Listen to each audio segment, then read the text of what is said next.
Muted. Now you can hear me. Now you can hear me. I think. I'm going to double check and make sure. I'm going to make sure.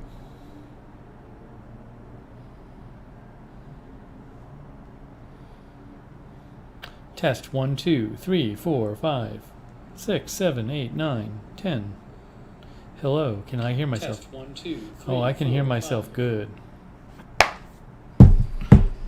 What's happening? Oops. What is happening, everybody?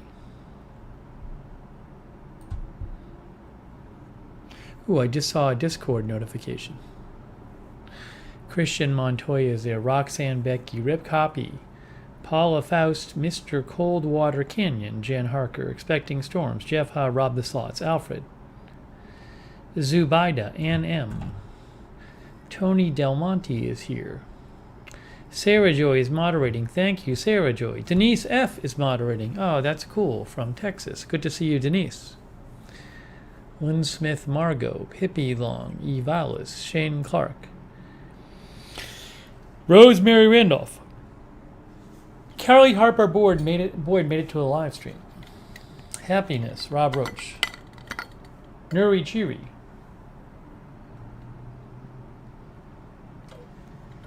Mom to Miracle. Strange Rendren, Jeffrey B. Ashley Lipman. A2NA2.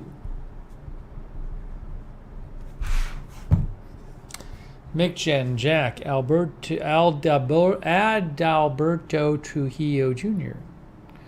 Romanjit, The Mate. Schmendrick, Linda Nielsen. Auric 3D.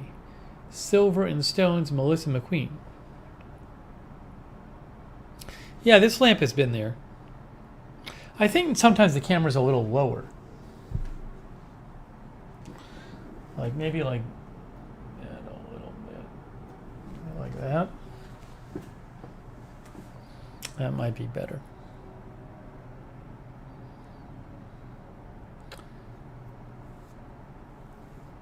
Zubaida says only 26 more days in 2020. Don Pratt, Matthew Whitley. Nick Billings likes the lighting. Monica Merlin is here. That lamp, I think, looks better on camera than it does on person.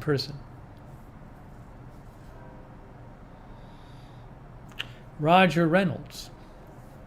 Cranky Poodle. Joanne Schlicker. Darren Markley. Willette. SB. I did not see that commercial. Boo Boo Nene. I Hear Crickets. Tammy Lance. Gone with the Gale. She's 240 hours into her painting. Maybe we'll get to see the painting. Corey Reason. Dr. Steve Brule. Louise. Oh, sorry. Lovely Heffet. Brenda Bradley.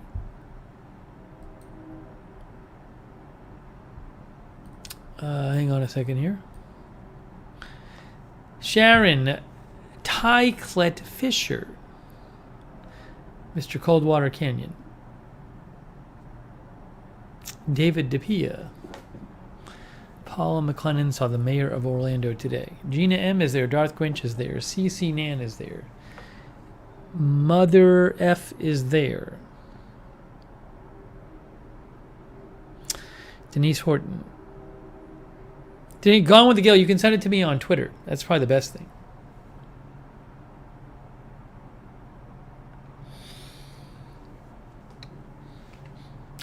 Mick Jen, the weather is lovely. It's 68 degrees right now. It's very nice. 68 degrees.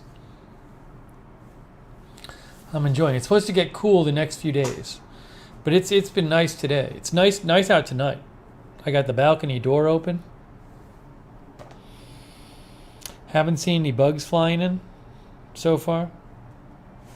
Tonight, Nacho Libro is there.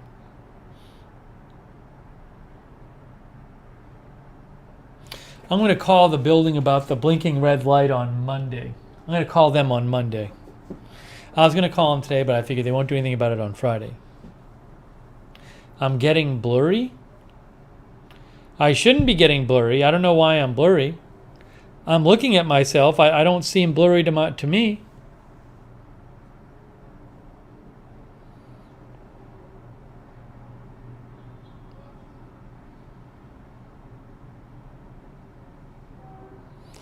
The mug is blurry? Well, what can I do? Mick Chen used to live in Orlando.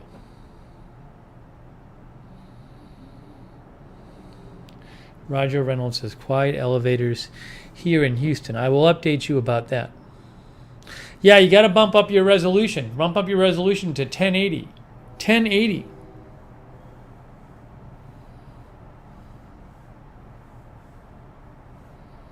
I mean, I'm looking at myself. I'm looking at the picture. Looks good to me. Hasn't been blurry at all. Sonic is here. Denise thinks I'll get everything fixed and my neighbors will love me for it. Well, we'll see. The blinking red light, it should either be a solid red light or it should just be going on and off every few seconds. But it's like doing this thing where it's just constantly like pulsating. It's really just, it's blinking too fast. It's distracting.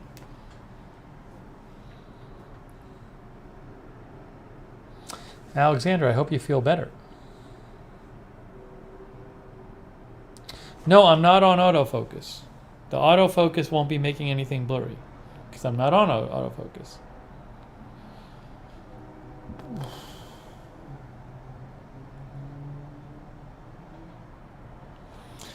Mother F thinks there's a short in that light.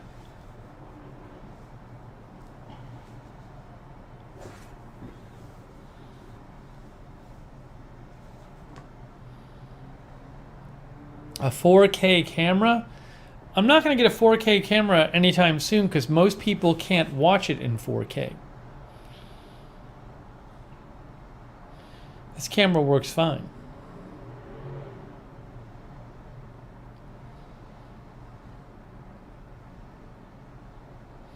Oh, Gail sent a copy of the picture she's working on. She said she's been working on a picture for 250 hours.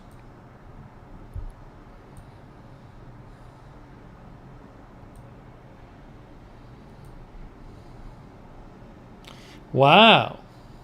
Is that a painting? Is this a painting or is this computer graphics? What am I looking at, Gail? Let me show you Gail's picture. If I can get it on the screen.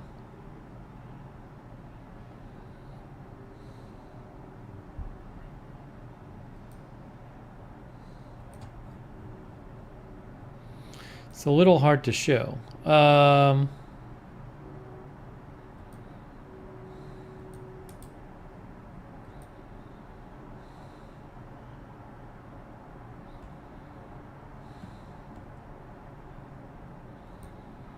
That's it. That's Gail's picture that she's working on.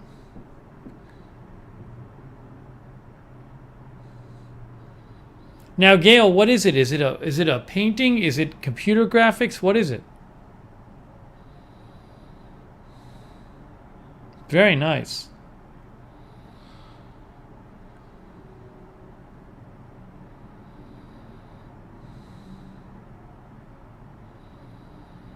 She said she painted this on her iPad. Gail says she painted that on her iPad.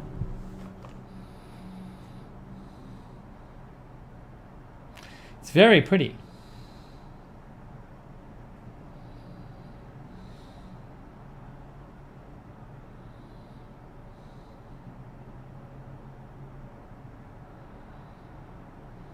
Wow.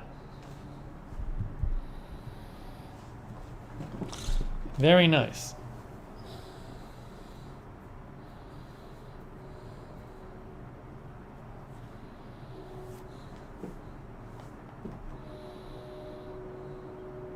She said it's Falkland Birthday Place in Scotland. Gonna sign it Gail down in the corner.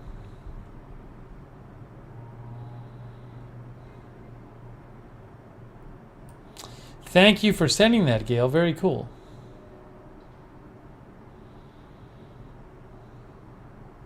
She said my 15X great-grandfather James V lived there. Oh, thank you, Polly. That's very kind of you, Polly. I appreciate that. That's the sticker that says number 1. Maybe he's talking about Gail. Thank you, Polly. That's very nice of you. I appreciate that. Thank you.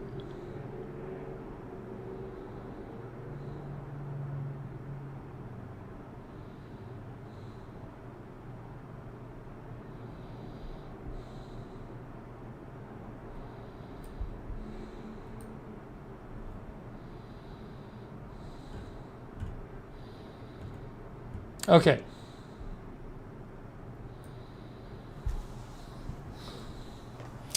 Tammy decorates cakes. That's cool. Have I had Chipotle here? No, I have not. I made myself burgers today. I made myself burgers and beans. I had burgers and beans today. I had these extra beans that were left over that I actually brought with me from Atlanta. Jorge Tato says, ¿De dónde es esto? Esto es de Orlando, Florida. How's that?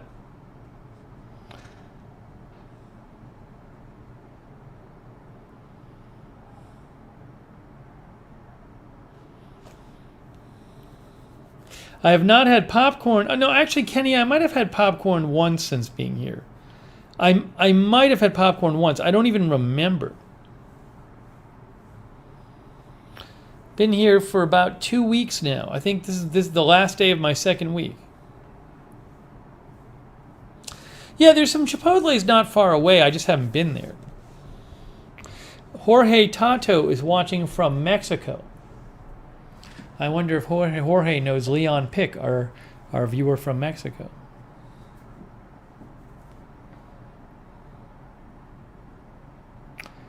Megan ordered the unsalted cashews last night. Those are good. I'm wearing my red shorts tonight. It's been a while since I wore my red shorts. I like the change. It's a nice change to wear the red shorts. Jeff said the report of the week did a review of the McRib. It was great. Is it new? I haven't seen his new thing, his newest.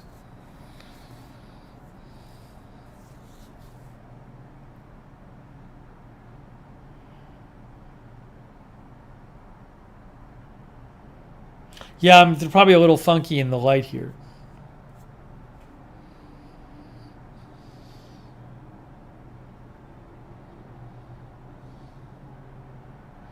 Nicole says, I'm glad you went out of the box and bought the red ones. I am too. Why no subtitle on this channel? You mean graphics? It just keeps it simpler to do. A lot of times I'm on my phone. I can't even do graphics on the phone. Jeff says, report of the week's video was just released today. I'll have to watch it.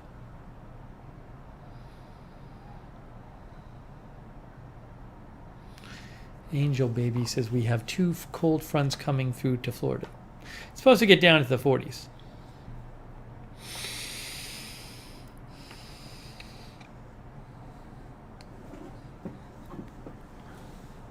Well, I got some more stuff done today. I got a really big thing done today, which is I fixed my dressers. This was huge. I have 2 like IKEA dressers. Let's see if I can find you guys have seen them on streams before. Let's see if I can find a picture of it online. Yeah, I have 2 dressers like this. Oops.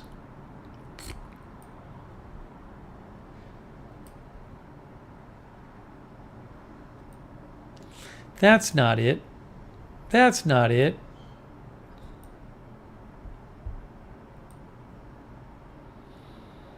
That's it.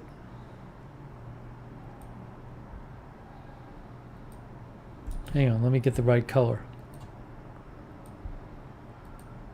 There, I have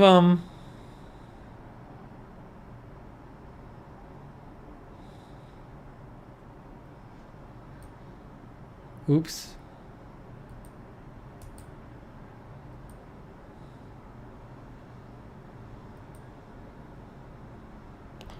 Why isn't this showing? There it is.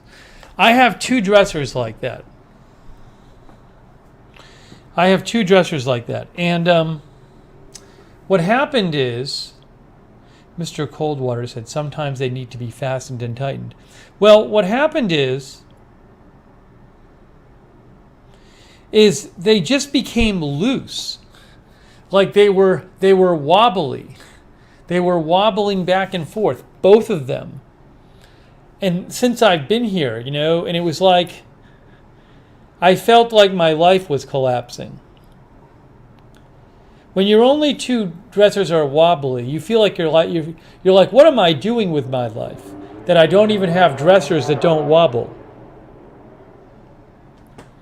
So I thought that maybe what happened was, the back of these is just like cardboard that's nailed into them. And I thought the backs had become loose and some of the nails had come out. And I thought maybe if I just nail in the backs again, it'll stabilize it. So I need to get some nails. Now, what some people do, if you really want to go crazy, you can put it's not in that because you can put an L bracket inside. But I figured I'm just going to go get some nails. I'm going to get some nails. And I'm just going to nail in the back and see if that stabilizes it. And I've been wanting to do this for a week. I had to drive to the hardware store, which is like 10 minutes away. And I just hadn't done it. And then finally today I was like, I'm going to do it. I'm going to go to the hardware store. I'm going to get the nails. And I'm going to do this.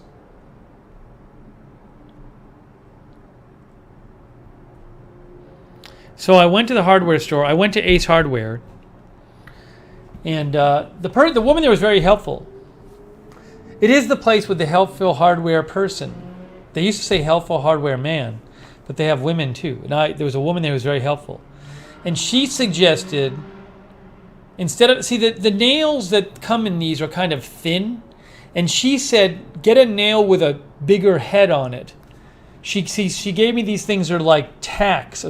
They're like tacks. And they're a bit thicker than a normal nail, and they're a bit shorter than a normal nail, but they have a much bigger head on them. So, and they worked great. So they're called something tacks. It was like $2 for 50 of them. Bree Nicole says, spend more money fixing than getting new. I spent $2. Would a new one have cost me $2? Because it cost me $2 to fix it.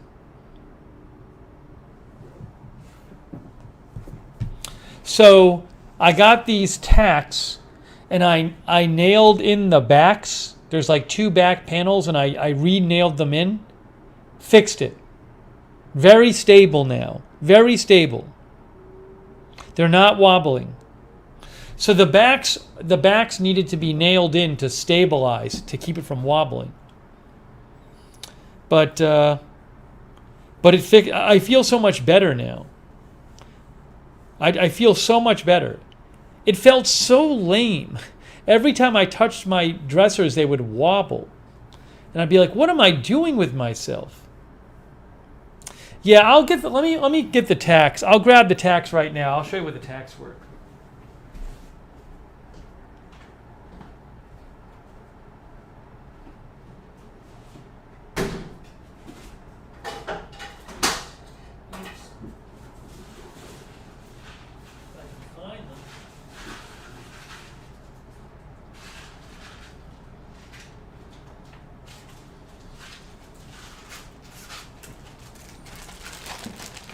I got them. They're sharp too.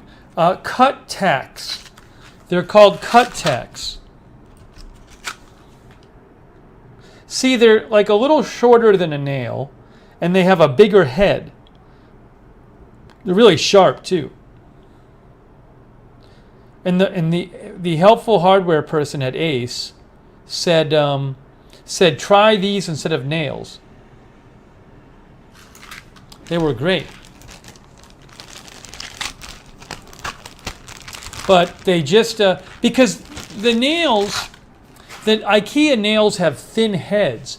And if you nail in like the cardboard back, it's very easy for the nail to just go through the back.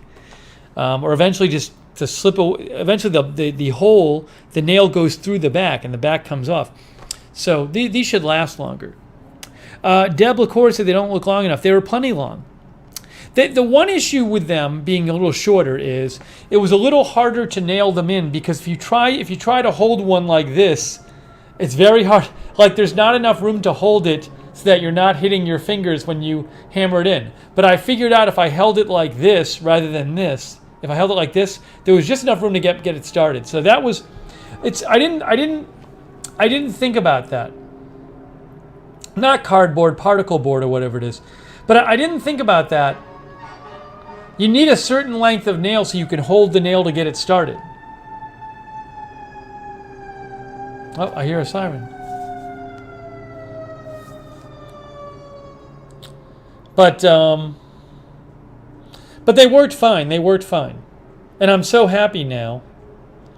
I'm so happy because my dressers don't wobble.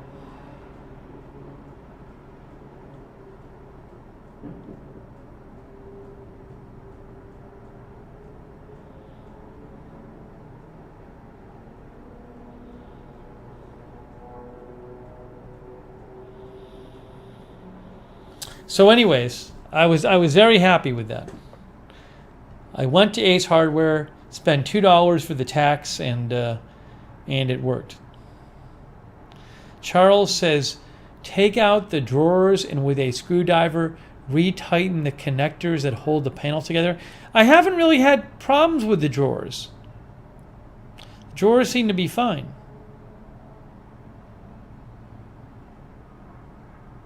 Yeah, the red light is just a light on top of a building. It's just, it shouldn't be flashing like that. I'm going to call them next week, but it's just a light on top of a building. A couple blocks away.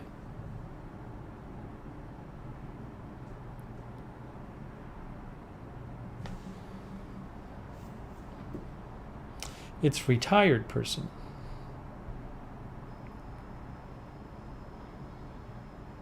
Snipchick says you can use a comb to hold a nail steady.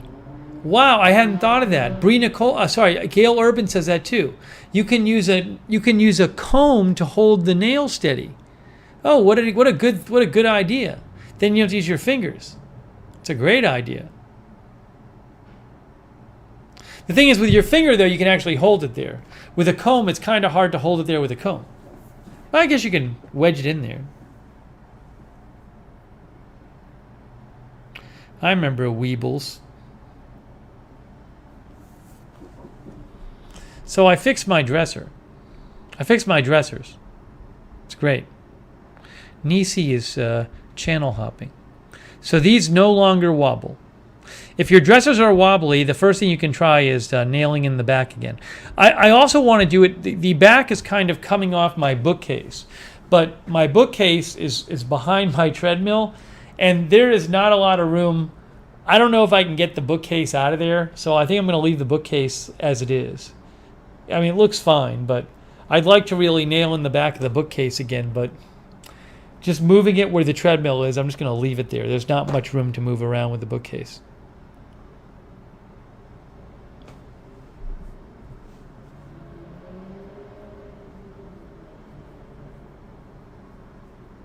It felt very satisfying to fix it. It was very satisfying. I can see why people like fixing stuff. It was just nice to do it, because it was causing me so much anxiety. Brandon Johnson is watching from upstate New York. So it was really cool to fix it. That was a great experience today.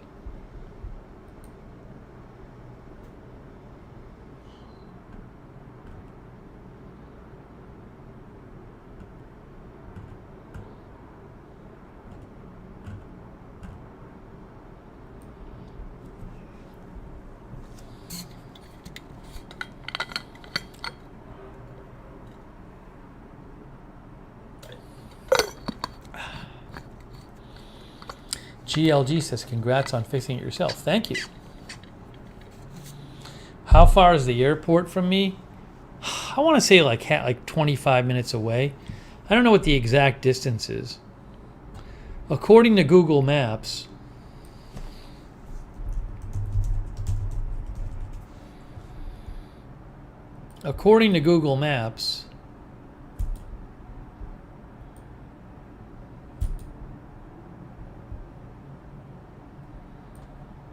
hang on.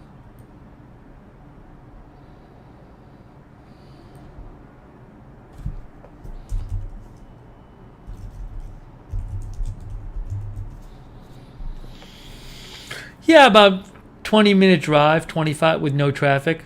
Not far. 11 miles.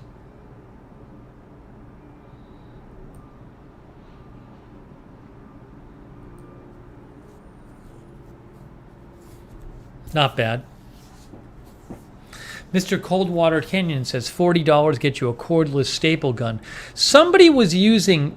I was watching some videos about how to fix a wobbly dresser, and somebody was actually using a staple gun. I've never used one, so maybe that would work good, but it was fine.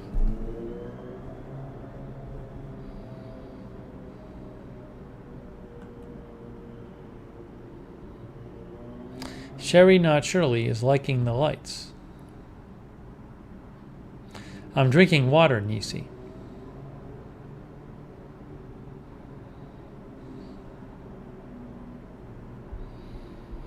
Charles, I think I'm going to leave the dressers. I'm going to leave the dressers as is for the moment because they're working fine. The one thing is, one dresser is having a little bit of an issue.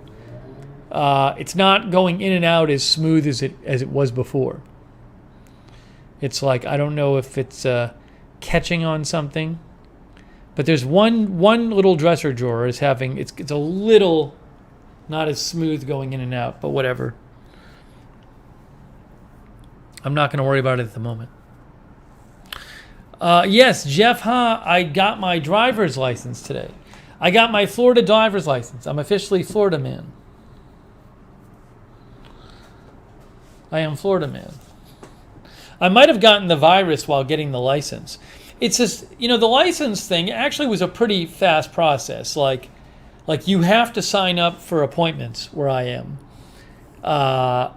And I mean, I signed up for an appointment at 1:40 and they actually took me at like 1:35. So it wasn't like a big wait. It's just a small room.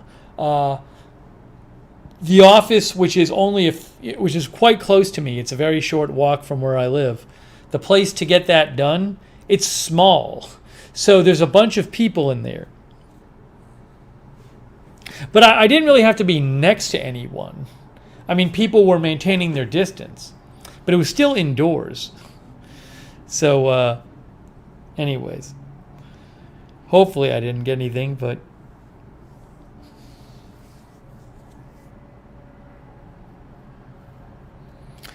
yeah, I got my Florida license. What was sad though is I looked online when I made my appointment to get my license. I also need to get my car registered in Florida, and I tried to make both appointments at once. I tried to make an appointment for both driver's license and title because I gotta change the title, and it wouldn't let me make the appointment for both. But it would let me make the appointment for one. And I know to get your registration and title stuff done, you got to have your driver's license. So I just figured, I guess you're not allowed to do them both at the same time. Like, you got to do the driver's license first, and then you set up another appointment. And then I did my driver's license, and as the worker is handing me my driver's license, she says, anything else today? Like, do you need to get your registration done? Because I told her I need to do it. She said, are you going to do that today? And I was like, well, I didn't know I could do it today. I mean, it's not that, it would have sucked if I had to drive a long way to get there and I had to wait in a line a long time. It's very close to me. and I didn't really have to wait. So it's not going to really, in terms of ultimate amount of time spent, it's not going to really make a big difference. But it was like, wah, wah. I could have done them both today. Montpelier says, are you sure you need a new title? That's a good question. I think I did. I think for Georgia I did. In my experience, whenever I've moved, I've needed to register the car in a state, I've needed to transfer the title to the state. I think I've had that in several states. They asked for it. They asked, when you register the car, they ask for the title.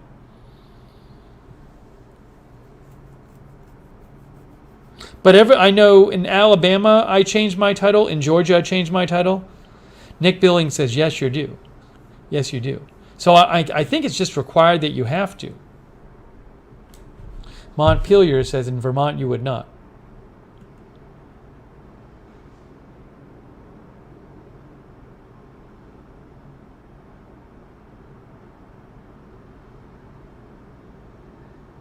Oh, Gone with the Gale says, Florida, you will only need to change the registration, not the title. So, well, maybe I won't need to change the title. I do need to bring the title with me for registration. So maybe I don't need to change the title.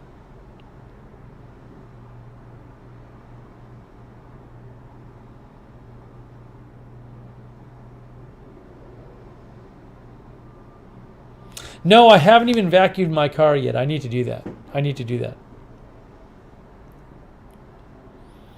I will save you, says supposed to within 10 days. Well, you have 30 days. You have 30 days to get your license updated. And you need your license updated, I believe, to change the registration.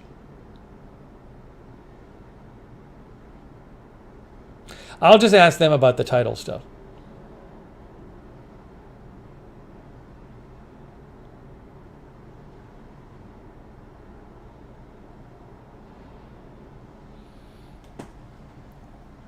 I will ask them about it. I will look it up online too, but. Hey, thank you, XNDLY. Zindley. Thank you, Zindley. Hello. That's very nice of you.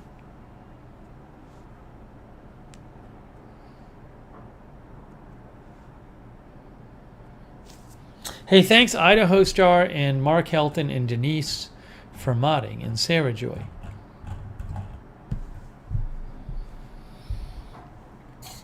Curtis Cardwell says each state varies so much.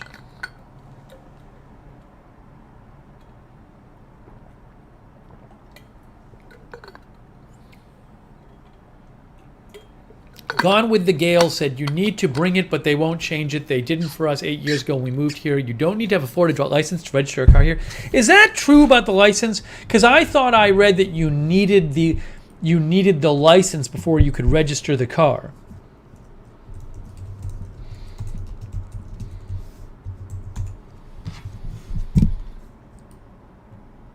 New resident.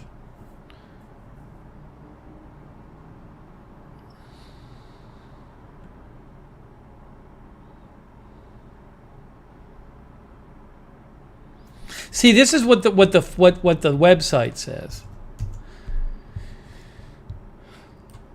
Welcome to Florida. Title registration.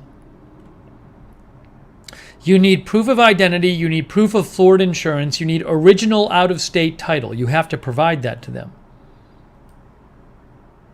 It doesn't say Florida license. It's weird. I read a different state that said you needed a license from Florida. But anyways, you have to get a license anyway. You're required to get a license in Florida when you move. I think it's 30 days you have to get a license.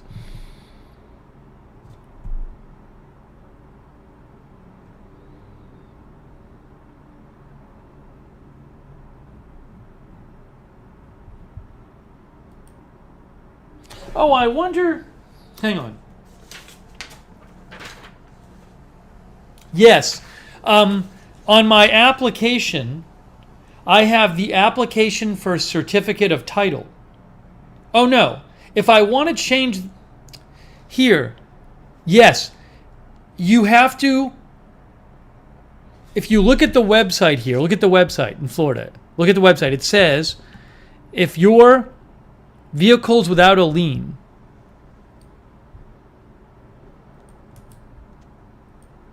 look what it says.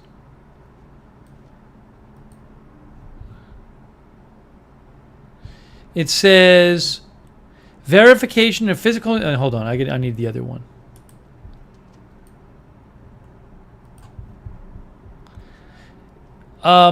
You have to fill out application for certificate of title without registration, or vehicle identification number, no verification. Oh, you can do that one too.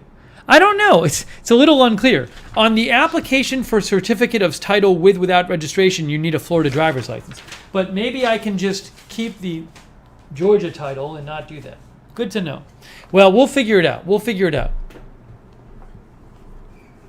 Looks like maybe I don't have to switch the title.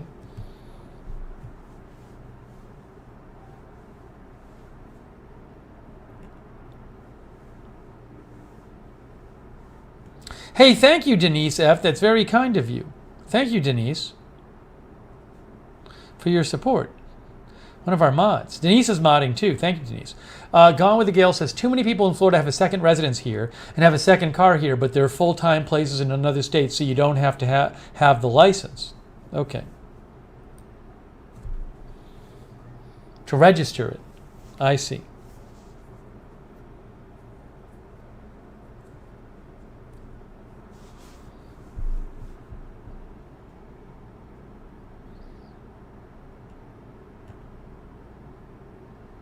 I think when I was in Georgia, I had to get the license before I got the registration, but maybe I was wrong about that. Anyways, well, I got my license. The license is done. I need to make an appointment. They don't take appointments too far in advance. So tonight, either tonight or later tomorrow, I need to go online and make an appointment to to register the car. Thanks for the heads up about the title, though. I was just assuming I would need to switch the title, but maybe I can just get the registration done. Anyways. But you do have to bring the title to get it registered. They do say that. You do have to bring the title in, the out-of-state title. See, it says original out-of-state title. You have to bring that in with you. Hey, thank you, Torin Hudson. Thank you, Torin. That's very nice of you. Thank you. I appreciate it. I wish I had known I could have done both in one day, though. I would have gotten it both done. But their website implied I couldn't get it done. I don't know. It was kind of confusing. Maybe, now I know.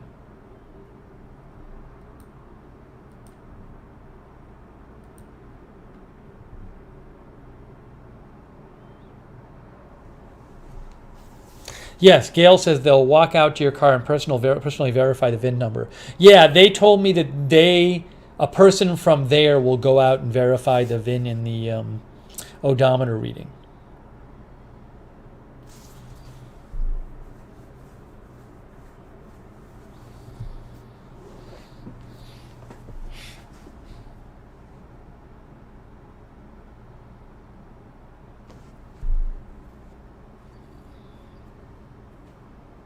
Rob the Slot says, all-in-one visit in Florida. I didn't know. Didn't know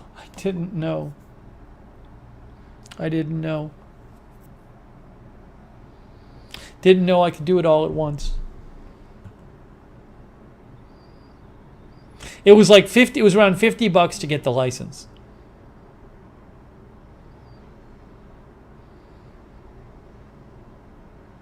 Yeah, I did register to vote. I registered to vote. They asked if I wanted to, and I said yes. Rick says, my odometer hasn't changed much in the last 10 months. Me neither. Hey, thanks, Upstate Zach. Hey, Upstate Zach got a Dyson V7 Absolute like I got. He says, we'll be here Monday. Great price. I assume you ordered it from the company, Upstate Zach? A nice thing about ordering off the company is if you have a problem, you just say, hey, I ordered it from you. But yeah, I am overjoyed with my Dyson V7 vacuum. I talked about it a couple streams ago, I think 2 streams ago, if you didn't see. But I'm overjoyed. It's 2 vacuums in one, a handheld and a full size. Yeah, I know the registration is like $500 or something. I know, Gail. What can I do? Oh, thank you, Nisi Tribe. Nisi Tribe for the housewarming. Thank you, Nisi Tribe. Well, I got to make sure I'm staying in this apartment. I'm not sure yet. I have an update on that, too. But thank you, Nisi Tribe. I appreciate that. Thank you. Hey, Lamar Watkins is here modding. Thank you.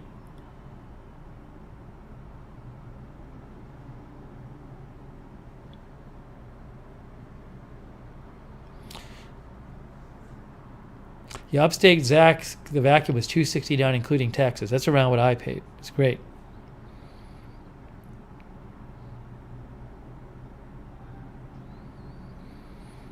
Yeah, it's a lot to register a car in Florida.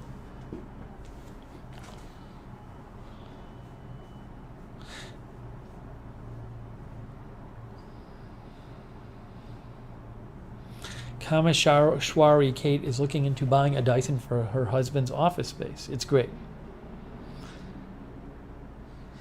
Will I be staying in Florida? I mean, who knows? My lease is for a year. But who knows? I don't know what I'm doing. My insurance is not really much different than it was in Georgia. I mean, I was in Atlanta, so I can't imagine the insurance is that low there. But also, my car is a 2005 car. My car is a 2005 car, and I have a good driving record, knock, knock, knock. So, and I don't drive much, so, you know. Evalis says after the first year, it's like $37 a year for registration. Yeah, Montpelier says, no state income tax in Florida, so you have to pay other ways. You know, there's no tax when I go to the grocery store. There's no tax on groceries here. In Atlanta, I was paying like an 8% tax on groceries. I think it was 8.25%. Here I pay 0% on groceries.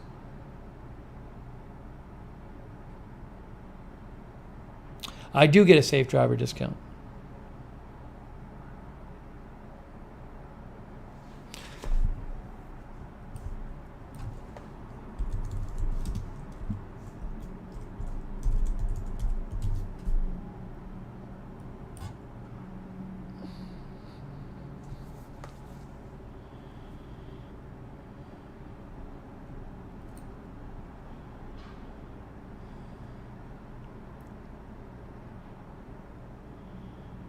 Yeah, the grocery stuff adds up.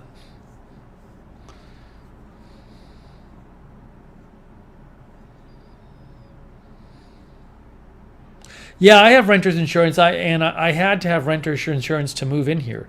A lot of buildings require you to have renter's insurance. The renter's insurance is not that expensive. I think renter's insurance is a good thing to get because it gives you a lot of peace of mind. It doesn't even just cover, I don't believe it just covers your stuff. It also covers like if somebody's in your place and gets hurt. It's not that expensive.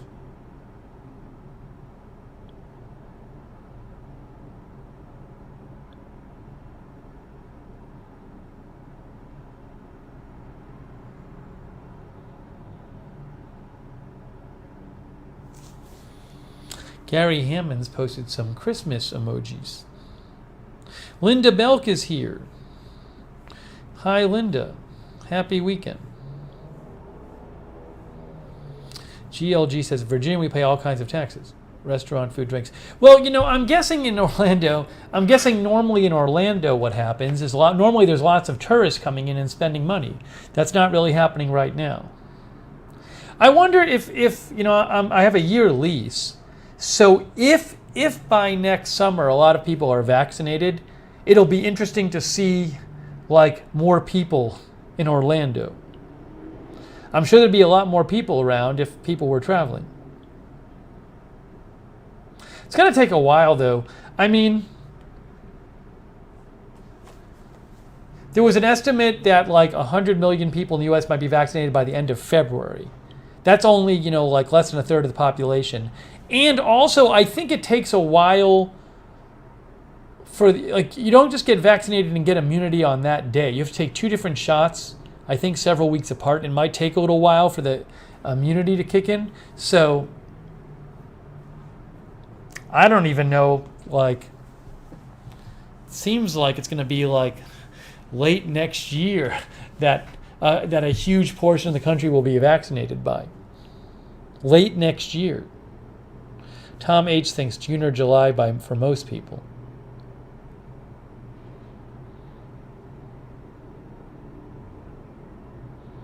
It's a long haul. It's only December.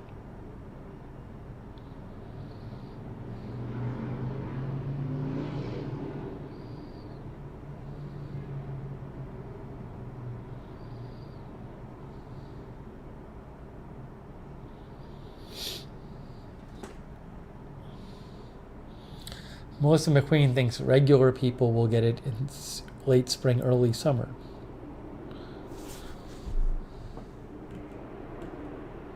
Oh, Misha stopped by to say hi. Misha, I hope you feel better. Misha's recovering from her surgery.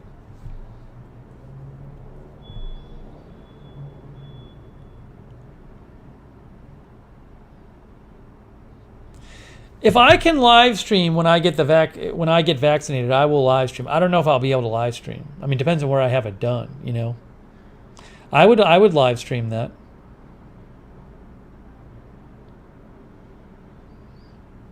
I would live stream it.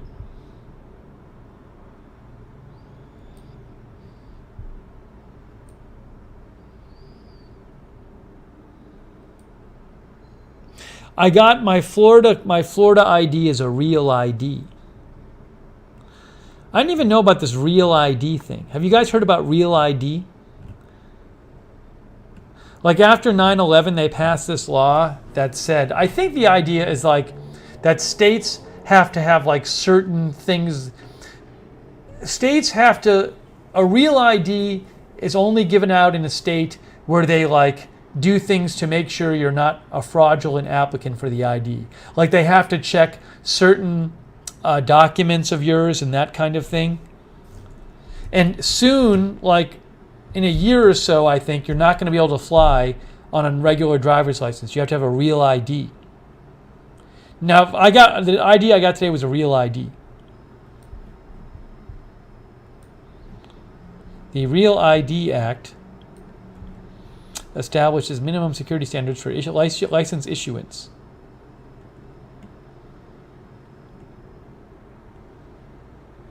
%40 of all driver's licenses are now real IDs.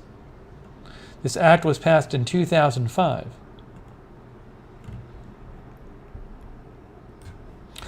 Joromo said, my work made us all get it. Made all of us get it. Ann M says it's a gold star on your driver's license. Right. The real IDs have stars on them on the top right. Let's see if I can find a picture of it.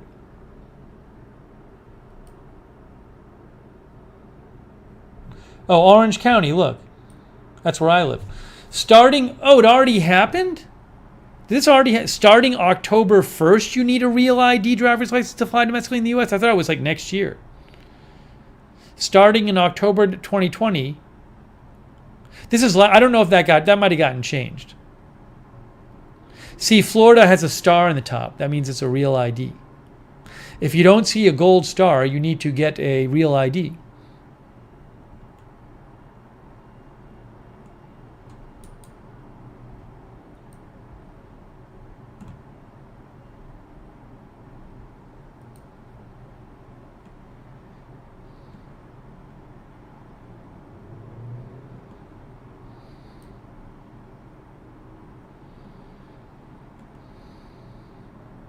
Oh, yes. Oh, look.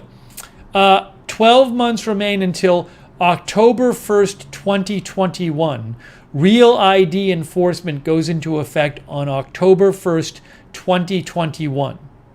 So on October 1st of next year, you can't use a non-real ID driver's license to get on a plane. Emily said it's extended. Yeah.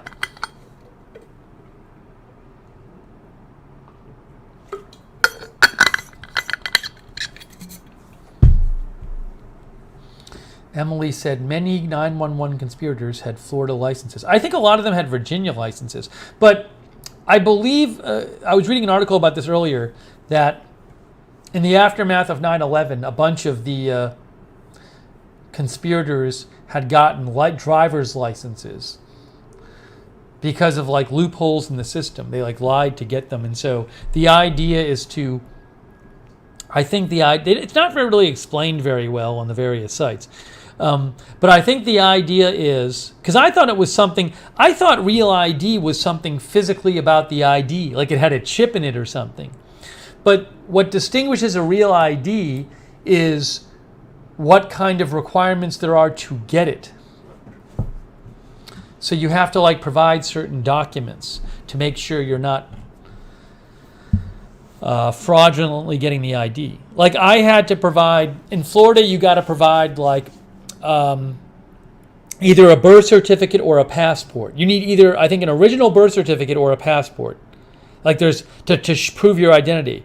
Then I had to provide proof of my social security. So I had to give them like a W-9 or whatever it was, tax form. And then I needed like two examples of things with my current address on it, like a utility bill or a electric or like an insurance bill or whatever. But you needed to provide either a birth certificate or like I provided a passport. But if you don't have a passport, you gotta. I think you have to get like an original birth certificate. Maybe there's other things you can get, but Deb says marriage certificate.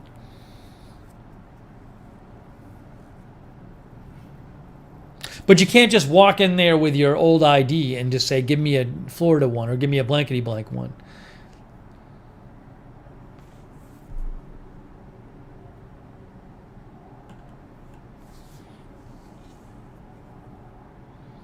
Cover Me says my 92-year-old mom can't get it because it's too hard to get all that paperwork. Well, you got to get the birth certificate. I think my mom, she doesn't have a passport because she hasn't gone out of the country recently. So I don't think she has a valid passport. So she had to like get, and I think she might have maybe had to get she didn't have like her original birth certificate. Yeah, let me show you the,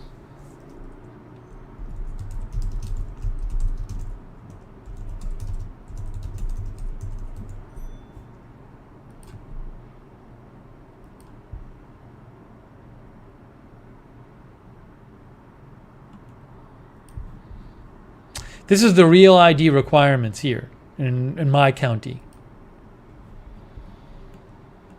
What to bring. See, look, Real ID. How do I know if I have a Real ID? It has a star on the upper right corner. One, proof of identification. U.S. citizens must bring a birth certificate or a valid U.S. passport or a consular report of birth abroad or certificate of nationalization or certificate of citizenship. You have to have one of those things. So for most people, you need to have either a birth certificate or a passport to get a Real ID. And a lot of people might not have that lying around.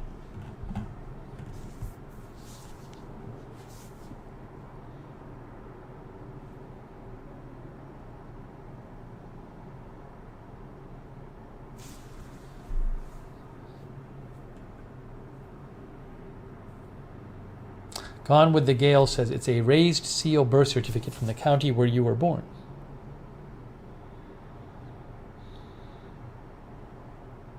Sarah Joy says the birth certificate is the hardest part. I had a copy of mine from school, but they don't want the copy, so I had to go to order a new one. And then it can be hard to order a new one, during the pandemic, if I'm guessing like people aren't in the office in the counties as much as they were. Deb LaCour said, I had to send to Massachusetts for a certified copy. Tammy says, women have to have a marriage certificate if you're married, birth certificate, and a bill. Anyways, just be aware that as of next October, if you don't have a real ID driver's license, you will not be able to use it to fly.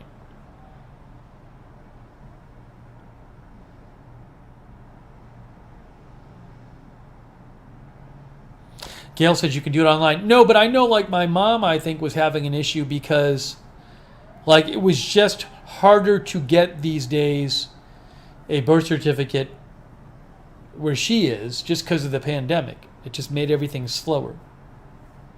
Jeff said it took 4 months to get my passport renewed. Wow.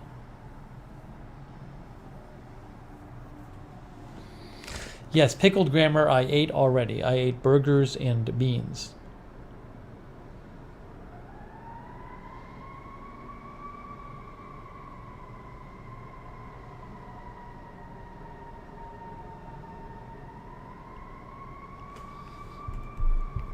All right.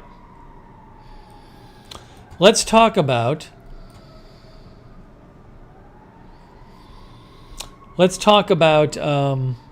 the elevator situation. We'll talk about that.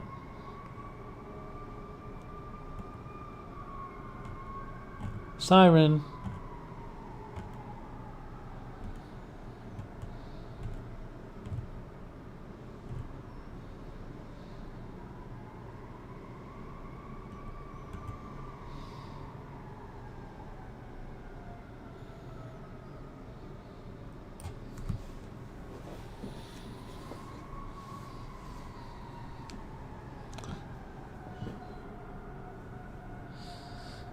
Okay, so I heard from my manager again. You know what I got to renew, by the way? I have to renew. The best thing ever is I can't think of what it's called. The thing that lets you skip it lets you skip the security line at the airport. What's it called? I have it. I can't think of it. Somebody remind me. Not Fast Pass. Misha, is it Fast? I don't think it's Fast Pass. TSA PreCheck. Misha, I think Fast Pass is something for your car. TSA PreCheck. So it basically lets you skip the skip security lines. It's the best. It was like, I think I paid like $75 for 5 years. I used it all the time. My pre-check is expiring, I think, this coming year.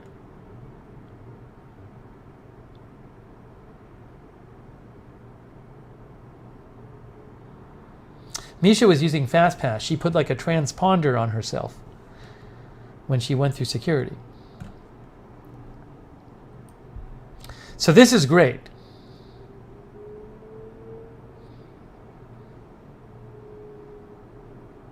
It's so worth it. If you have the money for it, it is so worth it. When people start flying again. Man, boy, do I love TSA PreCheck. Well, Beth, I'll be flying.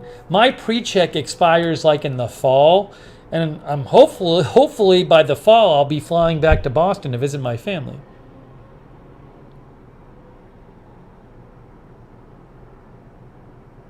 Kelsey says get global entry because it's like $10 more, but it includes pre-check status. What is global entry? Is that if you're traveling internationally?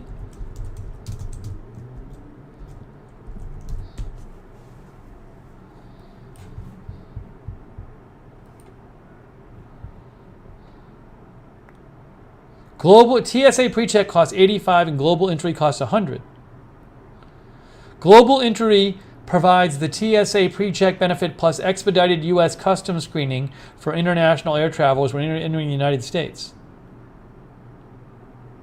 I guess if you're going to travel once or more out of the country, then that would be a reason to have global entry, right? That's interesting. I didn't even know. Maybe I'll get that. I feel like if I travel once out of the country, I'll be happy I had global entry. Lamar says, worth the extra $15.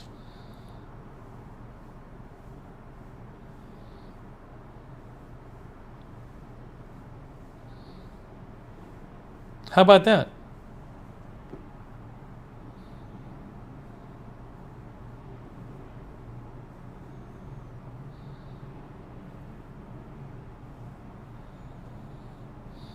I'll have to look it up.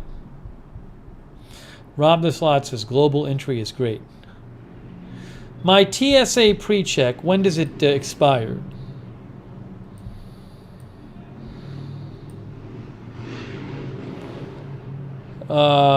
It expires in August. I'm going to start looking at until like January.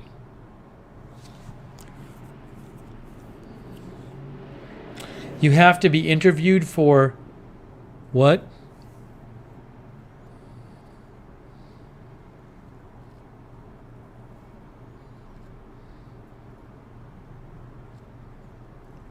I didn't know about global entry. Thank you for letting me know.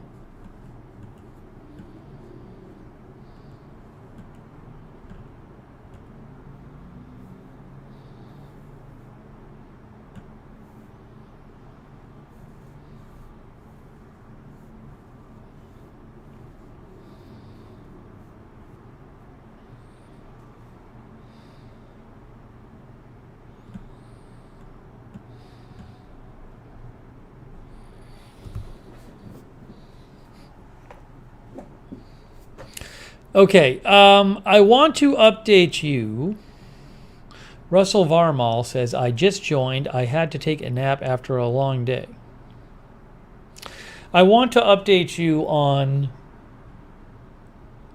what's going on with the elevator situation.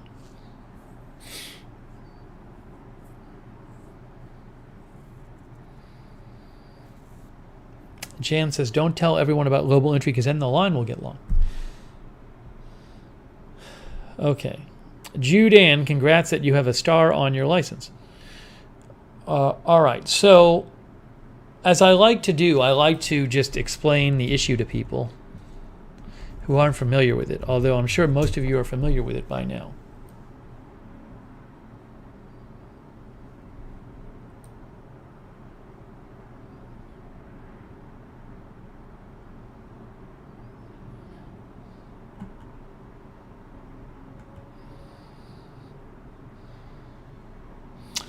So here is what the elevators sound like in my building. They're very noisy. So here's what they sound like.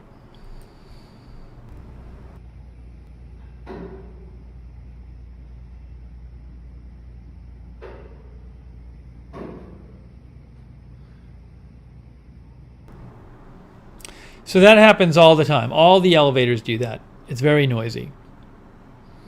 Which is an annoyance, but if, in theory it's just, something you hear when you're on them and then you forget about them. But the problem is, for me, I can't just ignore them, because there is something about the way this building is constructed that causes that sound to travel down the hallway and across the hall into my walls, and I hear that sound 24 hours a day throughout my apartment coming from the walls. That is the problem. Many people in our building apparently do not hear that sound. I have been in 2 different apartments besides mine and not heard the sound. I know one of my neighbors doesn't hear the sound. So there's something about my apartment, the way it's constructed, that I am getting that noise. And I'll play you, you'll have to turn up your volume probably to hear it, but I'll play you what it sounds like 24 hours a day in my apartment. You're not hearing it right now because I have the balcony door open and I'm talking, which drowns it out. And also the microphone is facing me. But it is going on right now. If I close the balcony door and I shut up, I would hear it nonstop. 24 hours a day. So this is what it sounds like in my studio. And again, you need to turn your volume up. If your volume is low and you have other sound going on, you're not going to hear it. So turn your volume all the way up.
It really is like I live in a submarine.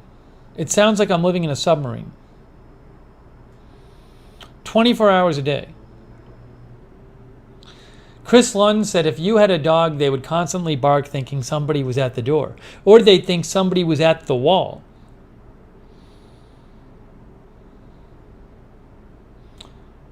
Misha says, get clear for travel too. It's faster than TSA pre-check. I'll have to look this up after we talk about the elevators. I'll write this down. Thank you, Misha. I'll have to look it up.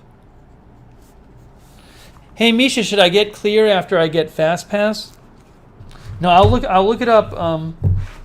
I'll look it up after we talk about this. Thank you, Misha. I appreciate that. Misha says, sorry I was behind.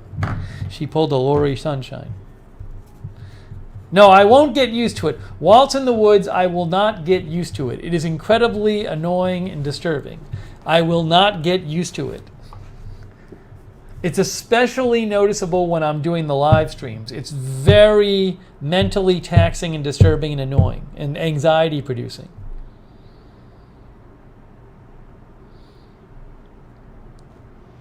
So anyways, so that's what's going on. And the building has been up here. The manager has been up here to hear the noise. And so I want to give you an update about what happened. So the first thing they said what they're gonna do is they're gonna get an elevator person to come out here and look at the elevators. Now I don't think that's gonna solve the thing, because I think what they're gonna say. My position has been that it's probably the elevators are made to be noisy. They shouldn't be, but they are. And most people can't hear it in their apartment. So they're just going to be like, we can't do anything about it. That's what I think. So I don't think the elevator person coming out is going to help. And I think that the big question is going to be, when the elevator person coming out doesn't help, is the building going to work to figure out what's causing it or not? I don't know if they're going to. But anyways, the update about the elevator person is that I got an email from the manager. She sends me very nice, friendly emails now.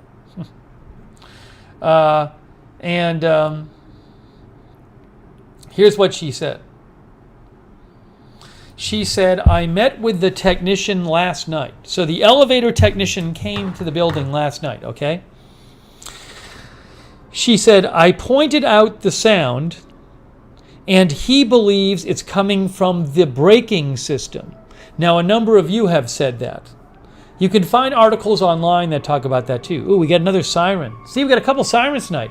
Last night there were no sirens all night. So again, the braking system. I guess when the elevator stops and starts, the brake comes down or goes up or something, and that's the banging. He says, hang on, I'll wait for the siren. Yeah, the siren, it's weird. I don't really hear sirens here unless like a fire engine goes right by. Oh, I can see one out the window. I can see one out the window. It's going towards the area where all the people go out. But that's it. I can see it.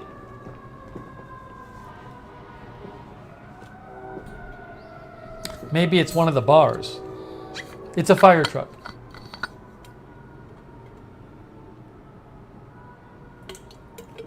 Okay.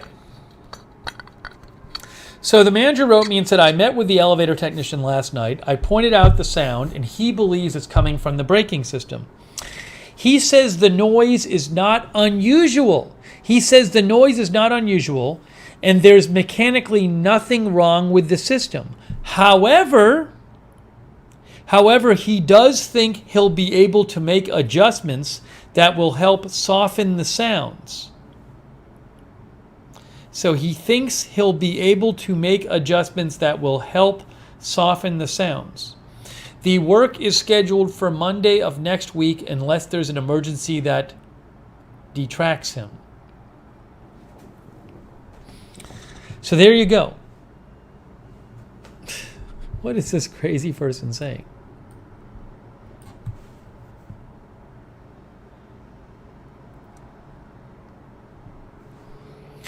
So again,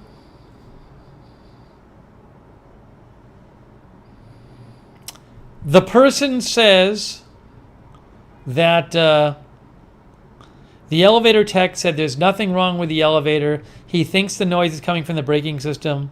The noise is not unusual, but he thinks he might be able to soften it.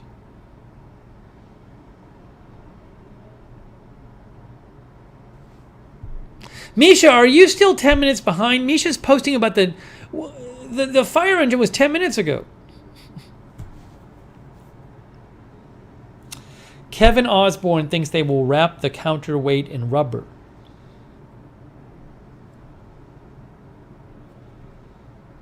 Asymptomatic super spreader says it means you have to move. Well, again, my thought the whole time, I've thought that the elevator person wasn't going to be able to fix it. And then after that, the question is when it's still happening after the elevator person, will they actually get a specialist to figure out what is causing it? Something's causing it, right? I'm sure they can figure it out. If they actually put some effort into it, I'm sure they can figure out what's causing it. So we'll have to see. Alfred says, when the brakes release and engage, it makes that noise.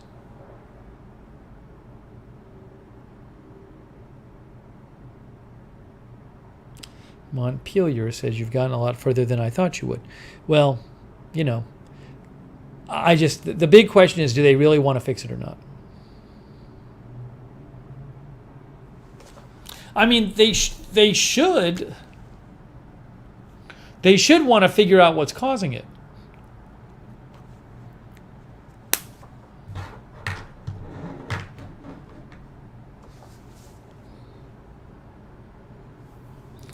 Amber says AAA will register your car for you.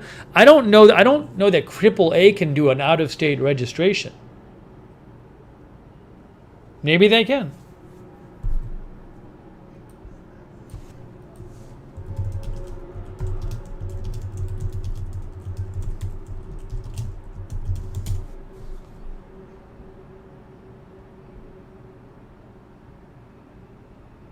I don't know if they do that. Let's see.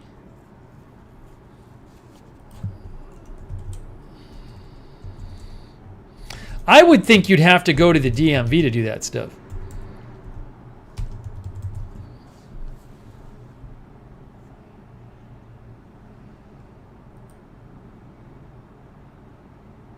You can renew a license at Well, it looks like you could renew a license at AAA in Florida.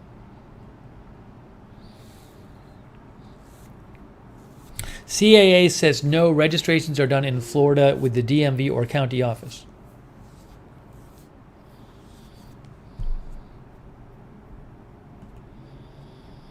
Anyways.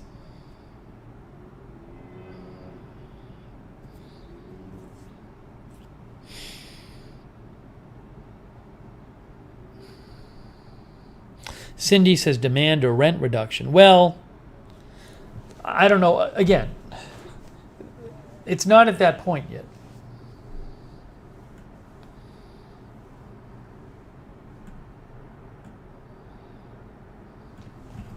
It's not at that point yet. Do I regret moving from Atlanta? No. Why would I regret moving from Atlanta? I like it here.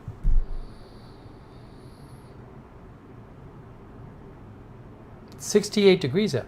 Hey, Jay-Z is here. Jay-Z, good to see you, Jay-Z. Jay-Z says, look at the bright side. You won't be in the Northeast tomorrow night. Jay-Z is in Massachusetts. It's getting cold there. Oh, Edward Kim says all driver service facilities in Illinois are currently closed due to COVID.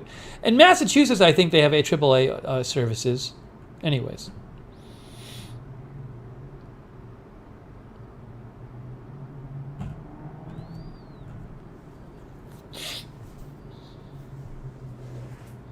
Yes, Melissa says, I'm going through the proper procedures. I can't... We have to go through this whole exercise of the elevator person coming out and not being able to fix it. Then we really get into it. So I'm going through all of this. Well, I can't say no, don't have the elevator person out here.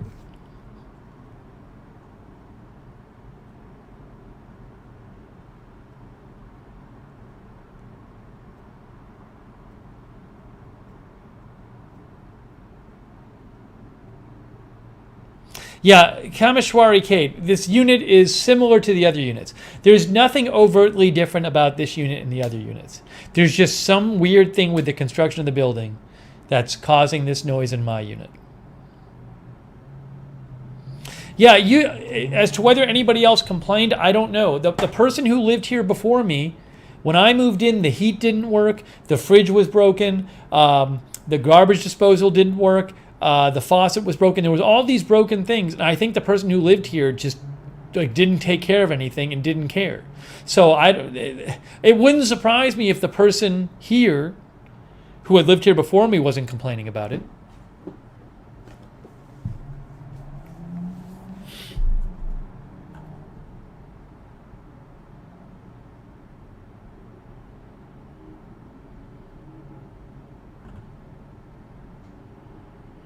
So we'll see. Maybe by the end of the day, Monday, I'll have an update about what the elevator technician can do.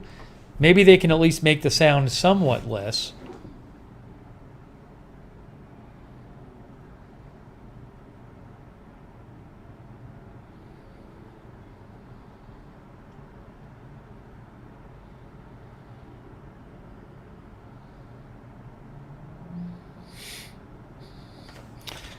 Tuesday says management might be watching the live stream. I doubt they are, but I'm not saying people's names or anything.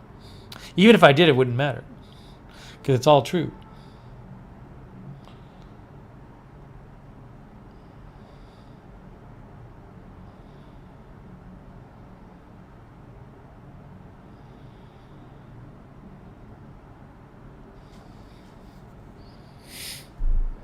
Edward, maybe one day I'll review my bed. I do like my bed.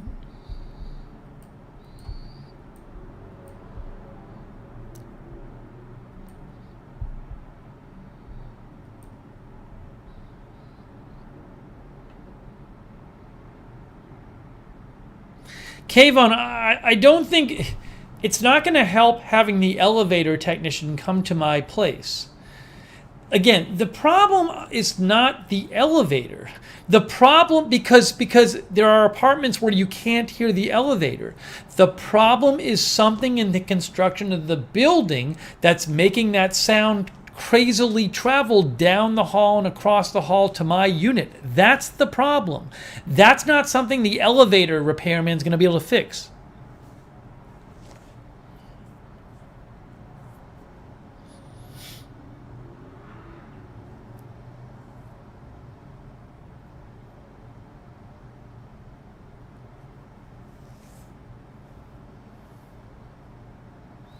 Chris says, if the sound can be reduced by 50%, would you be able to live with it?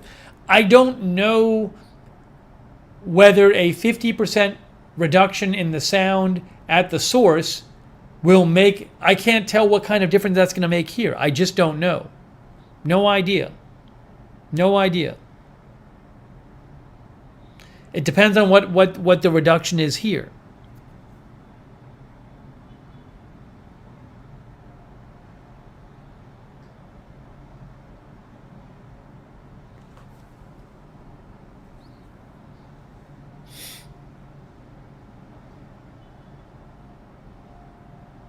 Brendan and Brumond had a fiber optic the optic fiber got cut in his apartment and condo.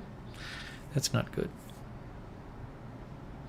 Yeah, I don't know if 50% in my apartment, if I can hear it, I can hear it. So I think if I can hear it, it's still going to be disturbing. I don't know. I'd have to hear the specific sound. That you just heard, I think, was the ice maker. Okay, Misha, feel better, Misha. Feel better. Misha's trying to recover. All right, Nisi tribe.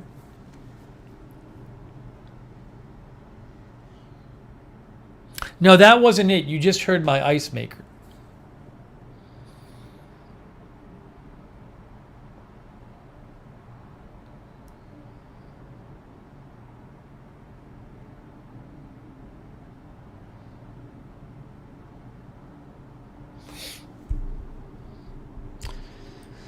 So I'll have an update for you. Yeah, Jay-Z says at least the ice maker is working. That works fine. That works fine.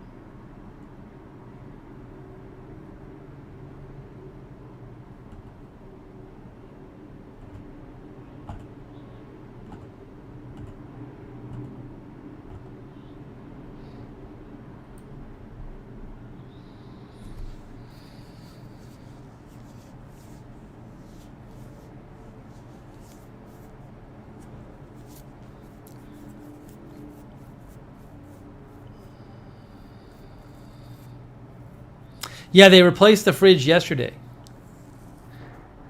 And they ordered a part for my broken heater. Heater won't get fixed until at least next week.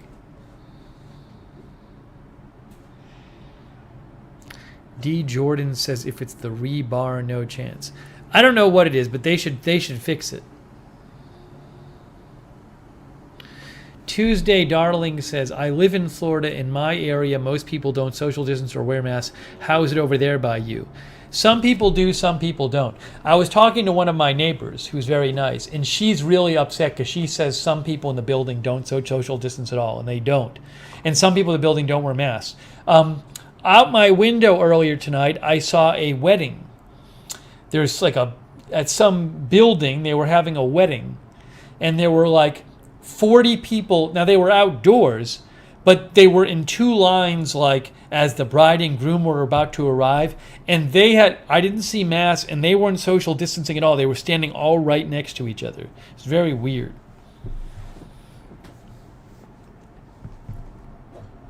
They're having a big wedding with no social distancing apparently. And then I think they went inside. And they were yelling. They were yelling too.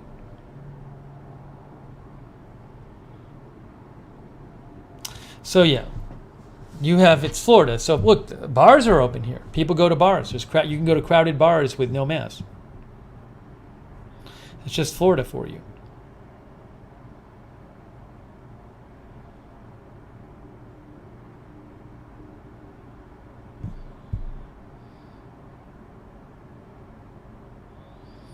Kevon says, we're ready for some more AFTV.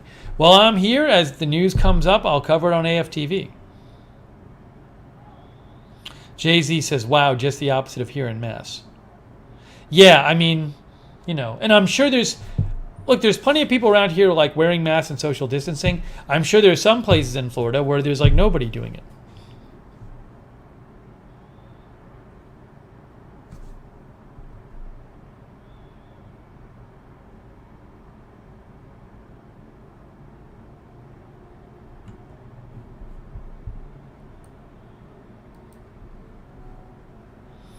By the way, I have an update about PDQ. I'll give you an update about PDQ. Tuesday is moving to a cabin in the woods.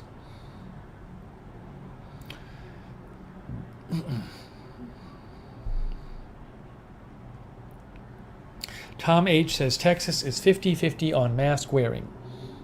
Worker B says here it's about 50-50.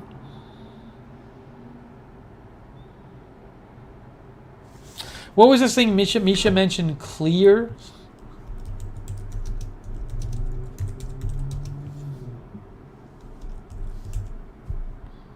Clear.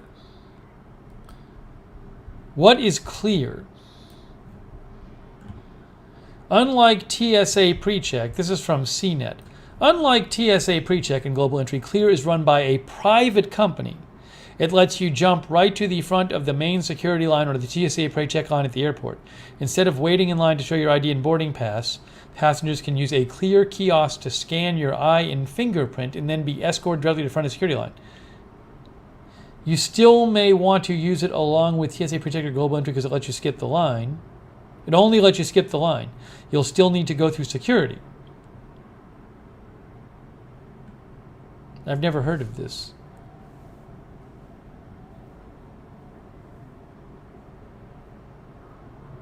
It saves you from needing to present your ID and boarding pass to a TSA agent after standing in that line. It is $179 per year. I'm not getting it. $179 per year. I will not be getting that. Jay-Z says, I have TSA PreCheck. I've only used it once. I use mine a lot. I was traveling a lot for work too, but I remember I go home to Boston usually several times a year, so I use mine a ton. When I was working, if you travel for work, oh my gosh, it was like the best thing ever. Yeah, TSA PreCheck is $85 for 5 years, and Global Entry is I think $100 for 5 years.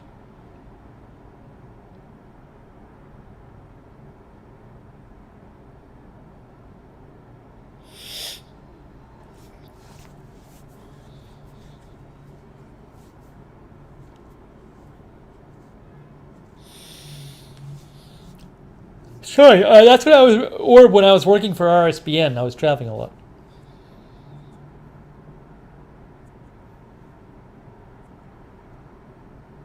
Misha's going to send me a Clear referral and says I get a discount. Maybe it'll be $169 a year.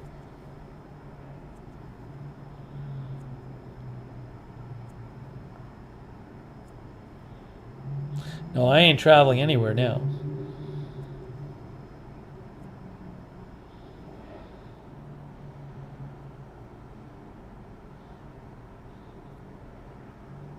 $90 a year? I still ain't doing it.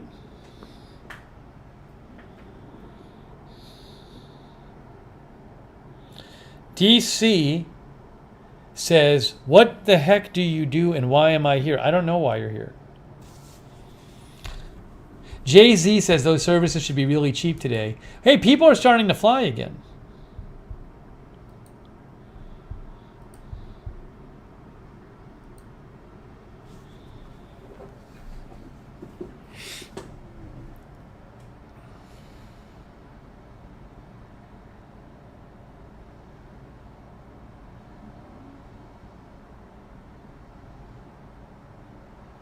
All right, so I need to update you on PDQ. I have a big update on PDQ, a big important update about PDQ. Oh, thank you, Kayvon. Will you be covering the 12.5 kilometer hop of SpaceX's Starship when it happens Sunday or Monday? By the way, I think there's a launch tomorrow at like 11:49, but I don't know if I'm going to watch it. 11:49 a.m. if they're still having it. I don't even know what the 12.5 kilometer hop of Spaceship Starship is. I don't even know what that is, a Starship hop. I probably won't cover it. I don't cover space stuff unless like it's kind of like historic or like super noteworthy to the average person, the non-specialist or super fan.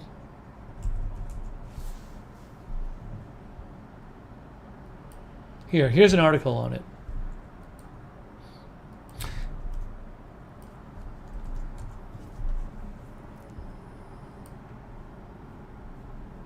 Ars Technica. Starship may fly to 15 kilometers.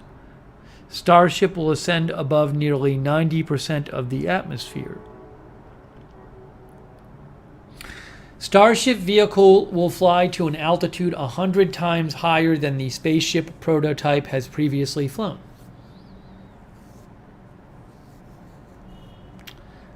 It's going to be launched, looks like maybe this weekend in Texas.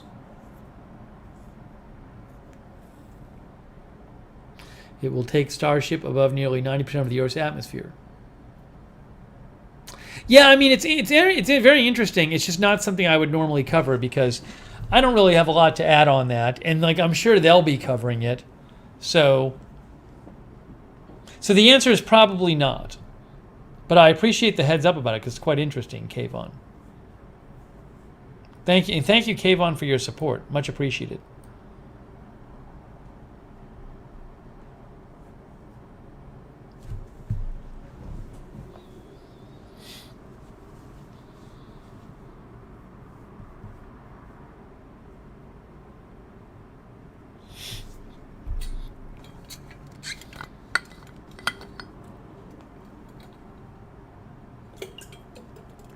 Oops, I got some water in my face.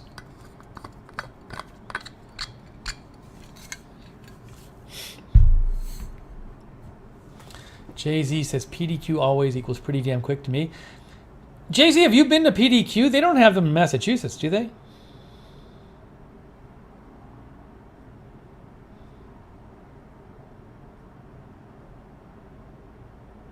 Okay, let's talk about PDQ. It's time for a PDQ update.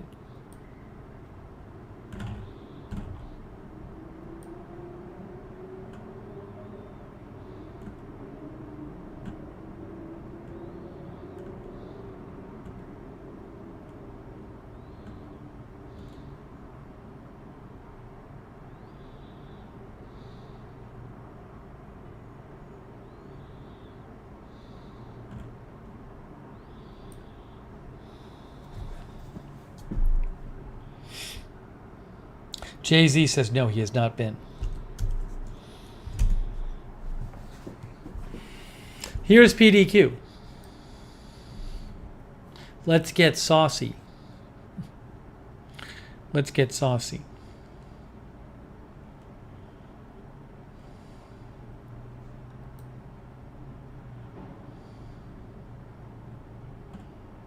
It's funny, this reminded me, when my grandmother was in Springfield, Mass. for a long time. That's where she lived.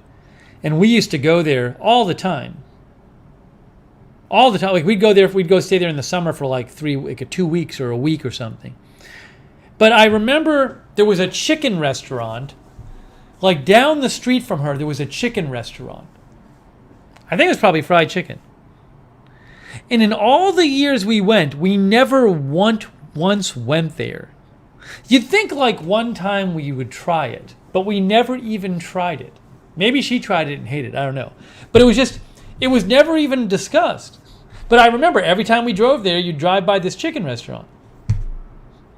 Now I'd be like, oh, I'm going to go in there and like get a piece of chicken and see how it tastes. It never even came up. It wasn't fancy or anything. It was like just a regular chicken place. Yeah, my grandmother passed away 10, 15 years ago. I don't remember the exact date. She was great though, but we just never went there. Never even discussed it. It was like it was just not even anything to even consider.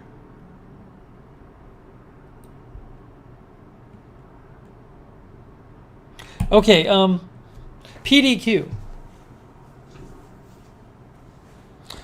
Worker B says people didn't eat out as much. You'd think we'd try it. The fall menu is back. Okay, so I went to PDQ is a local place. What are the locations? Florida and North Carolina. There was one in New Jersey, one in New York, and one South Carolina. It's mostly a Florida and North Carolina thing. A lot of them in Florida. See, she's happy.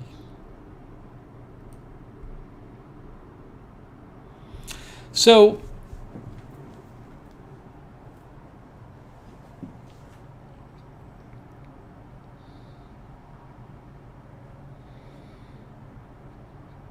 Jay-Z says happy. So I went there. I wanted to try PDQ because I like chicken fingers a lot, and it's like a local place.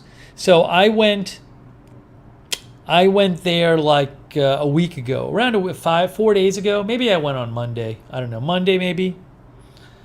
Check it out. I ordered 10 chicken tenders in an order of waffle fries. I figured, I try not to eat it like that. I rarely eat fast food, but I just had a hankering for it, so I figured I'd try it. And I got the tenders, and they looked great, and the texture was great, and they were so horrible. They were bland and tasted like metal. They tasted bland and metallic. They were absolutely disgusting. They were disgusting. They were so disgusting, I threw 5 of the 10 tenders in the garbage. I threw them in the garbage. I did not even want to eat them later. I threw them in the garbage.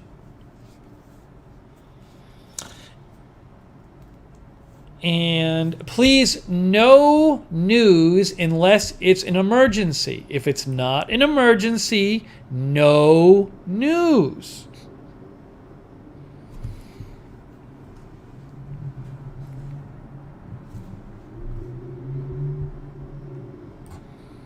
Okay, so let me continue my story.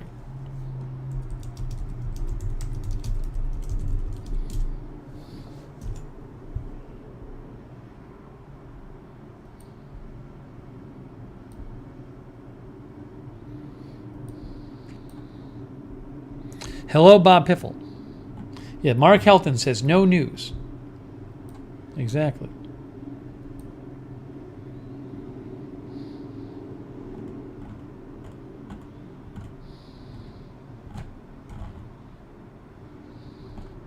Okay, so let's get back to PDQ. So I go to PDQ to try their chicken fingers, and I ordered 10 fingers and fries, and they're absolutely disgusting. They're disgusting. They're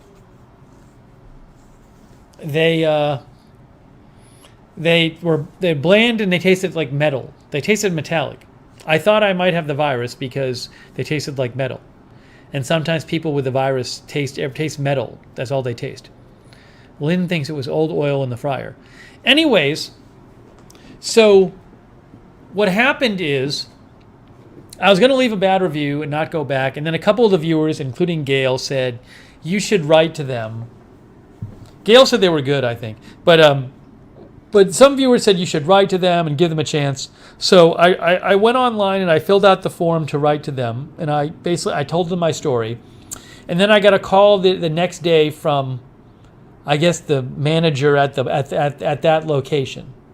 And he left a message saying he heard my feedback and wanted to speak with me about the feedback. And I read the message off my visual voicemail, and I called the number. There were 2 numbers. The first one I called, and I got like the actual restaurant, and I didn't want to like just wait. It was like like an automated system at the restaurant. So then I called the other number, which was a cell phone, and I left a message. And then I never heard back. And then I realized, maybe the visual voicemail wrongly transcribed his number. And indeed, that was the case. The guy said his number very, very clearly, and yet visual voicemail got 1 digit wrong. I don't know why. So today, I called the right number, and I got him on the phone. I called his cell number. And he said he felt bad that I had a bad experience, and he said, "How can we make it up to you?" So we knew where this was going. So what he ultimately said was, I just figured he'd say, "Here, we'll give you a free meal." But he said, "How you could? Maybe I should have asked for a compensation.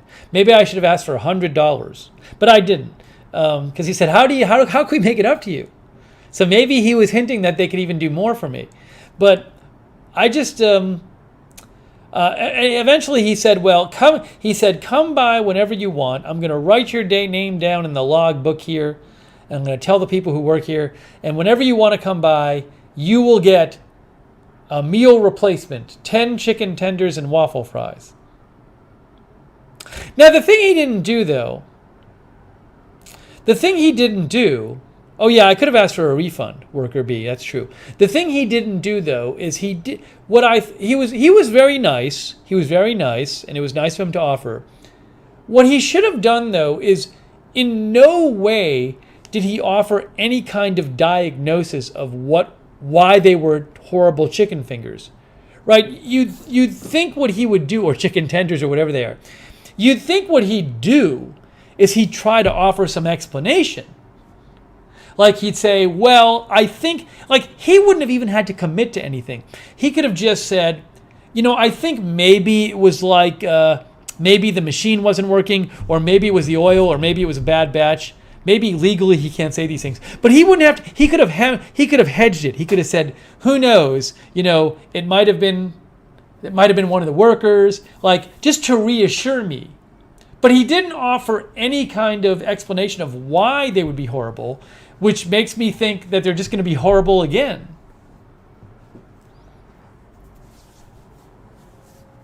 Why should I think they're not going to be horrible again? Because in no way he did not say a peep about why they might have been bad.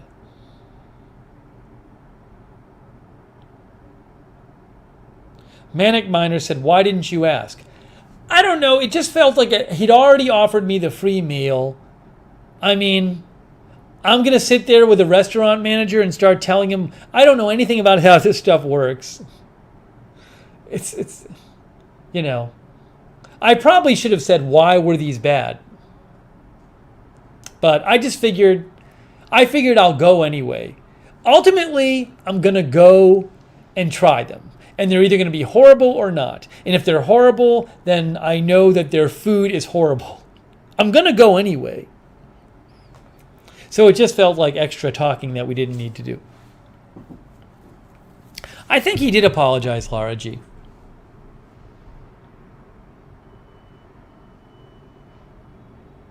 What says, "In my experience, explaining to a customer why it went wrong, sometimes it sets people.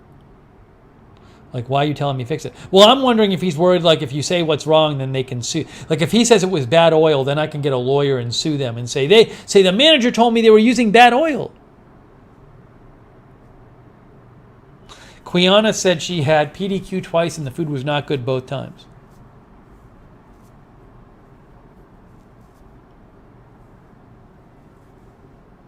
Darren, I explained to him in the original message, what I didn't like about the meal. Margot said I would not be there again.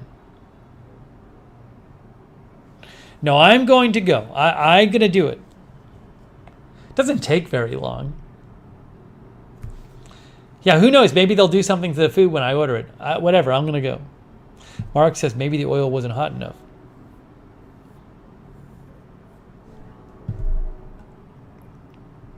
Rob says, so they had disgusting food and they offered you more of that for free. I will say this, if I go there again and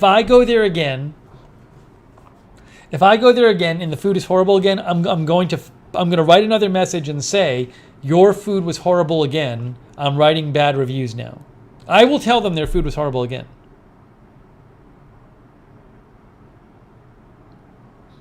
Sonic says you should ask to try the new non-metallic flavor.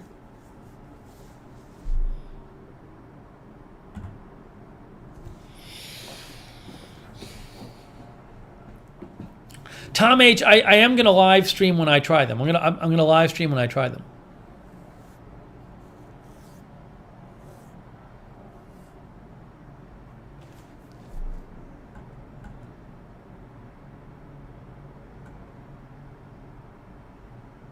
Nosy Rosie says he probably doesn't know why they were horrible.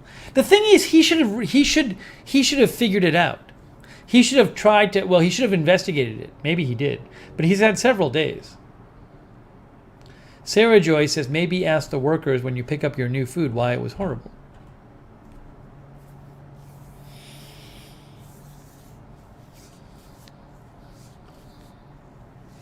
Yeah, Laura G, I might throw out all 10 of them.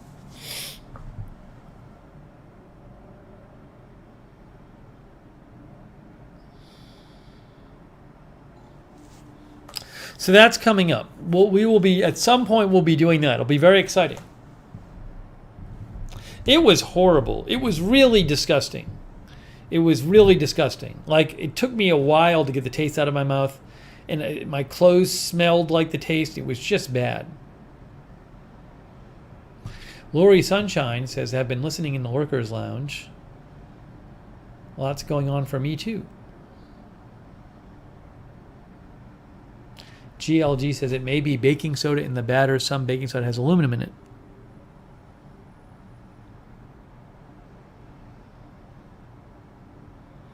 Ann says I should figure out when they're changing the deep fry oil.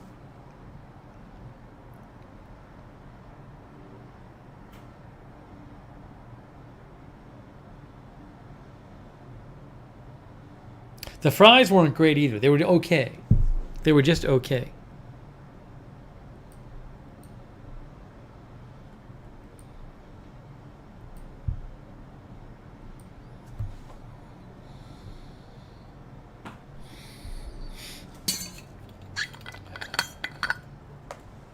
Yeah, Brendan, I don't normally eat that kind of food. Starfire says we change our deep fryer oil once a week. Boy, this water. I filled this last night with cold water and ice. And it is still cold here. It's like a record. Hydro Flask.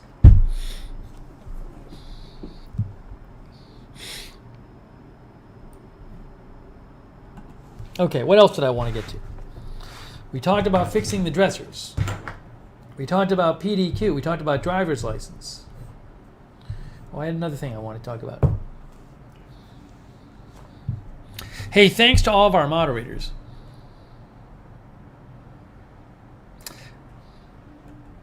Jeff, maybe I'll like it better next time. Now my chat is messing up. Hang on. I got to reset the chat. Oh, train. It's the train. Here we go.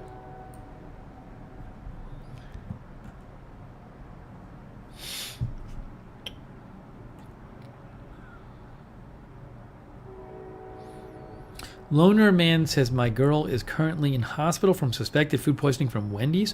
I hope she feels better.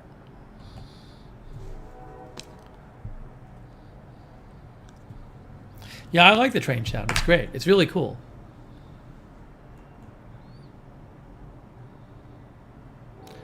Chris Katz says, gotta be careful the O-ring in the cap doesn't fall out.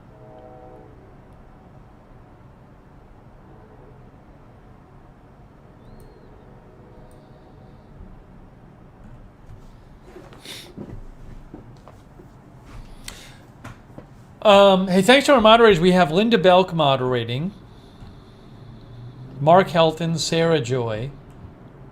Misha was there earlier. Thank you.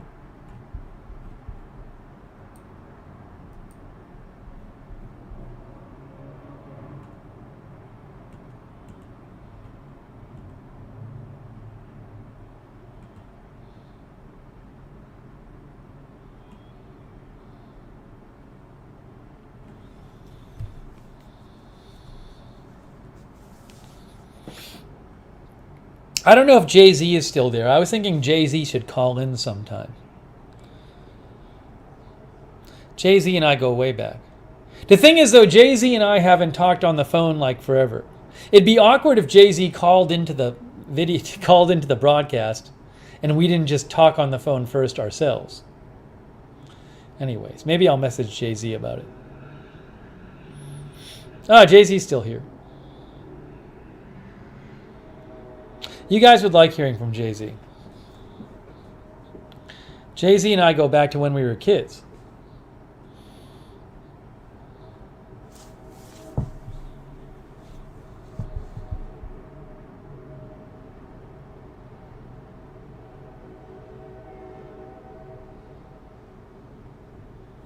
Jay-Z says, sounds like a plan someday. That's a no. I should talk to Jay-Z anyway, though. I'm going to message Jay-Z about it. Maybe we should do a Zoom call. I should do a Zoom call with Jay-Z. I did a Zoom call with another friend of mine like a month or two ago, and it was really good. He messaged me, and like we hadn't talked to each other in like several years, and like it was just we just Zoomed for like 15 minutes. It was great. Jay-Z says it's not. It's definitely a yes. Okay, we'll talk about it. But yeah, like I Zoomed this friend of mine who I just hadn't seen in a while, and it was really good. We just like caught up for 15 minutes. It was really good.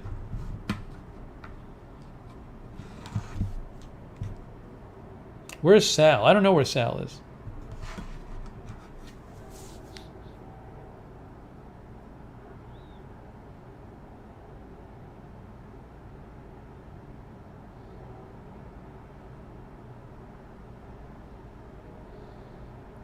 It's Charlie Lacey.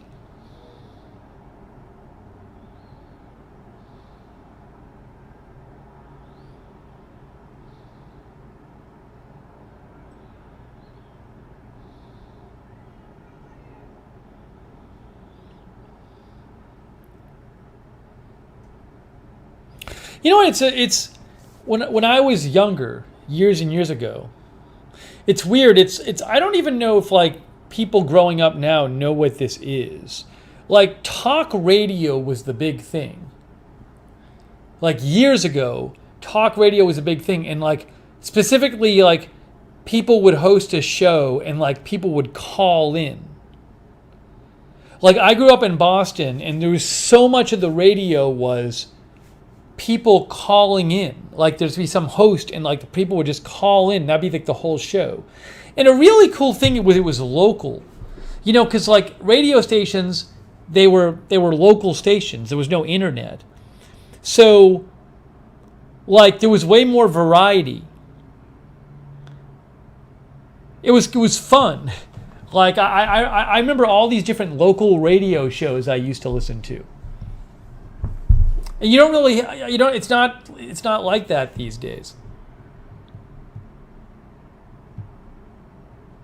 Manic Miner says, I still listen to talk radio in UK. Jay-Z says Eddie Endelman. Yeah, there were a lot of, and it also, like, there were a lot of local radio celebrities, I'm sure, around the country.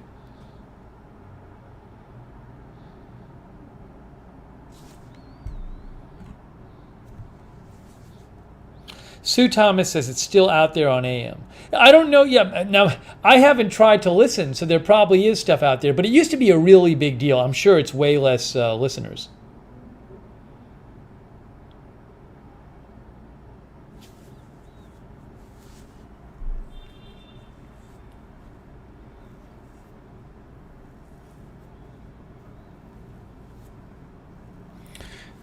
Trent Hogan says there are still 3 or 4 in the Toronto area.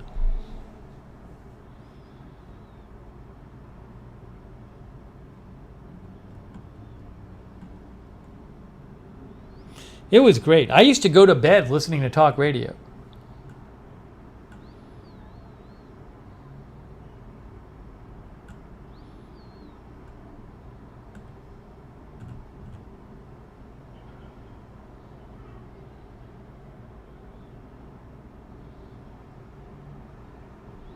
It's just a very cool medium. Also, but it's like, it's the kind of shows I'm talking about are local shows.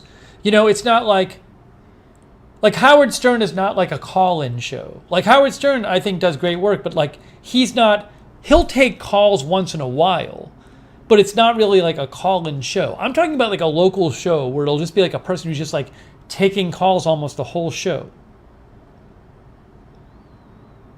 And it's local, it's not national. So like random local people just call in.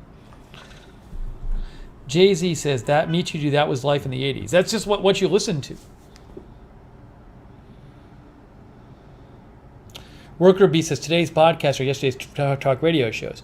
Yeah, a lot more people listen to those, but those are not the call-in stuff.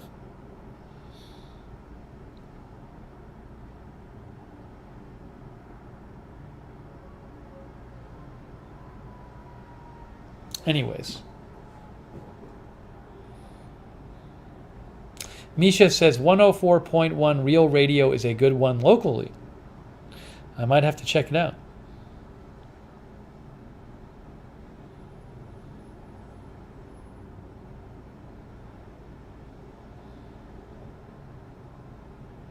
Melissa McQueen says long-time listener, first-time caller.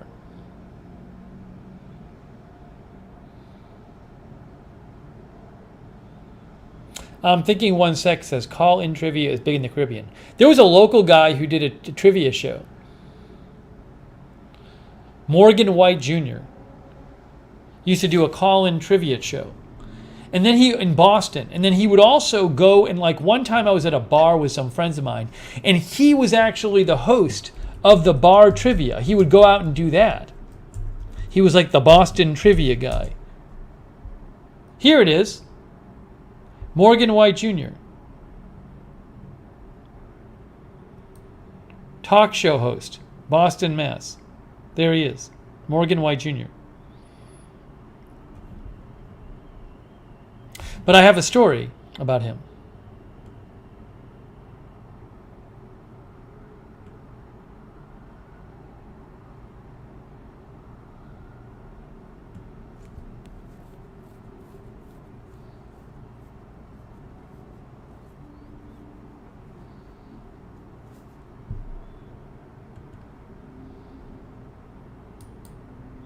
So Morgan White Jr., he was like this local, he's like the local trivia guy in Boston. I guess he hosts other stuff too. But so I had listened to his trivia show. He would do a weekend night trivia show. And I was a kid and I would listen to it. And then I saw him at a bar. I was with some friends and he was doing the trivia there. So I actually went up to him and I said, "Hey, it's great to meet you. I used to listen to your trivia show and I would listen to your trivia show. He would do talking trivia, and he also would do a show about like football point spreads. He would do that on Saturday night. He'd do a show where you could call in and talk about like the point spreads for the games and like football games. And I told him, and I thought he would think this was cool, that I had listened to his radio show. And I said to him, "Yeah, I used to listen to your radio shows," and like he just didn't seem to care at all. He just did not care. Maybe he didn't like his radio shows. His radio trivia shows. I thought he'd think it was cool, but he really didn't seem to care at all.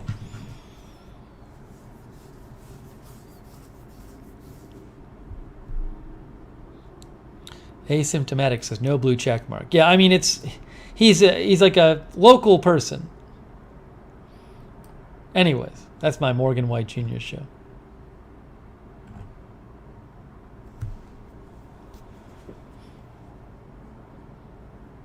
Mark Helton says maybe he picked some bad teams. I think I still have a recording of me calling into his show.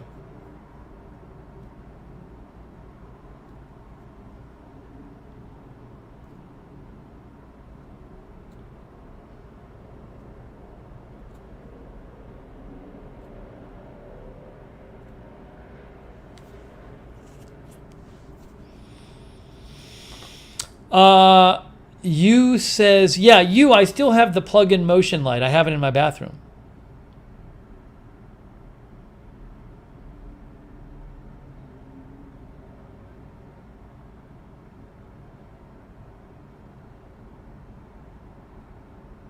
See, YouTube, it's like hard. Like, if you were going to try to do talk radio on YouTube, it's just like there's nobody to screen the calls. Like if I just said anyone can call in, it'd probably be 50% prank calls. So, like on a radio talk show, what they do is they'd have like a producer there who would screen the calls. Then there's the whole question of actually technically doing it. But, it's you can't really just do it simply on YouTube. Then you have to have a number for them to call and stuff, so it's different. Hey, Joseph Perez. Thank you, Joseph. That's very kind of you. Thank you so much. Joseph says, Happy Friday. Thank you, Joseph. Yeah, GLG, I'll give out my P.O. box when I know if I'm staying. Letter artist said no screening required. No, we would need screening. Talk shoe for podcast? I don't know what talk shoe is.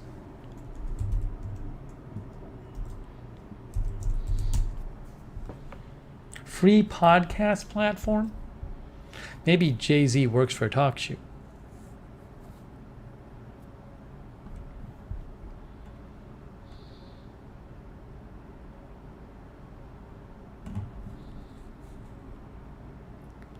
I don't see anything about call-ins. Oh, Jay-Z says it's a way to do live call-ins? Is it?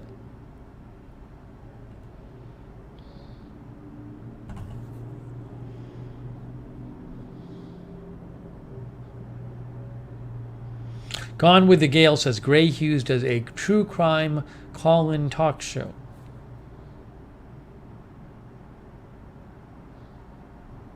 Quentin Perry says, my definition of the progression of social media was first CB shortwave radio, second talk radio, third social media on the internet, which still now includes some shortwave stuff.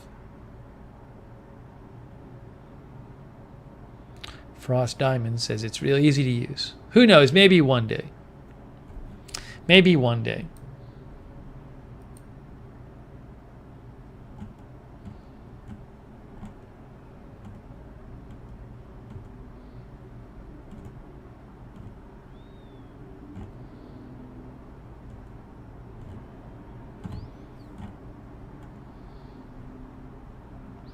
We haven't. I haven't been on Agenda Free TV that much. It's not a choice. It's just because it's one of these times where there hasn't been that many stories I wanted to cover on Agenda Free TV lately. So we've been on this channel more. I mean, it just depends on what's going on in the world.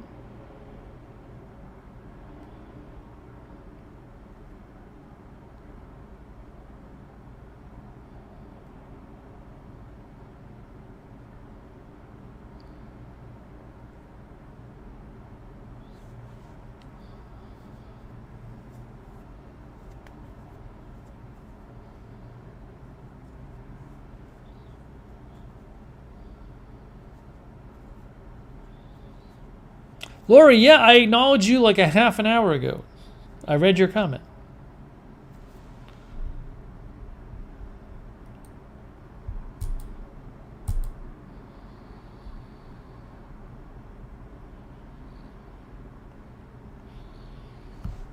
There's a grocery pretty near me. It's the one I go to. I can walk to it. But like, I get really like, I don't want to make multiple trips, even though it's quite close to me. So I've had a couple times where like I've gotten like an insane amount of stuff and carried it in my arms. And I feel like I don't know. I should just make 2 trips. It's not that far at all. But I don't want to make 2 trips. So I just get all this stuff and I carry it. The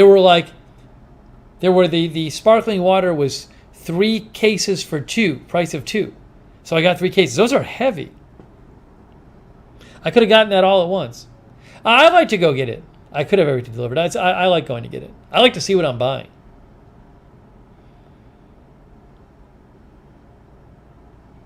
Yeah, Nick says bring your little dolly down. I actually, if I had known I was going to buy water, I would have brought my little dolly down.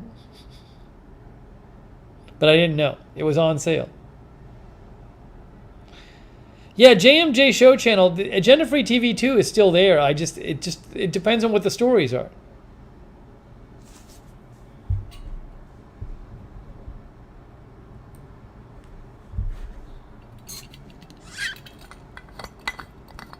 Yeah, Darren, we never even did an anniversary stream for this channel.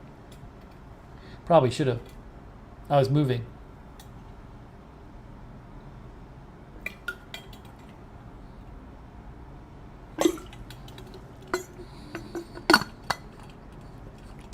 Paulie, I have these really good bags.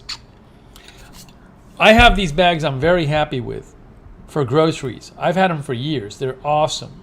I get compliments from the people who work at the grocery on my bags. I'll show you the link.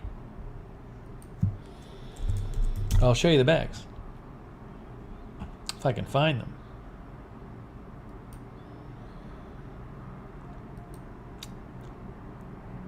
These are great. I don't know how much did I buy them for? I bought these for about $30. I don't know. These are great. These are so good. Still have them. I bought these almost 8 years ago. Check it out. Check out these bags. Cotton canvas oversized grocery multi-purpose tote bag 5-pack shoulder length with extra strong cotton webbing handles. They're just great. They're so good. They're big and they're strong, and they mostly have nothing written on them. They have a little logo on the bottom. I'll post a link to the bags. As an Amazon associate, I earn from qualifying purchases. Now, I bought these 7 years ago, almost 8 years ago, so who knows if there's been a change in quality. But when I bought them, they were great.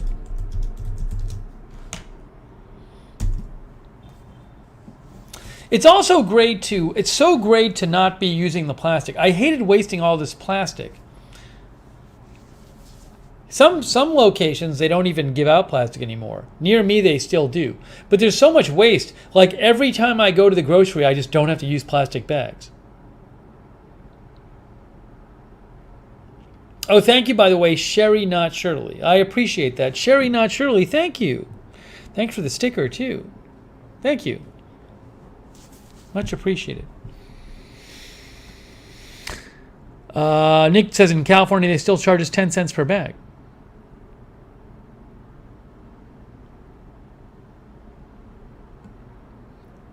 If you never had anything like this, I recommend getting like bags like this.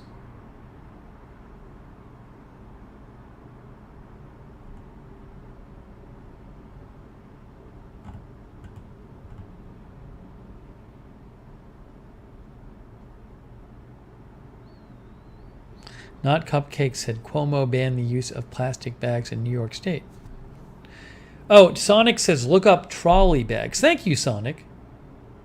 Judy says we're not permitted to use our own bags at my local store right now.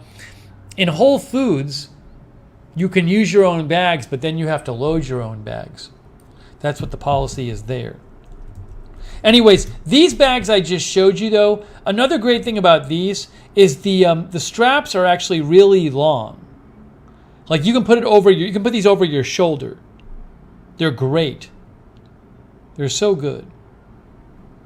Wash them. They're big. They're big. And then like the bottom is like flat. They're very big.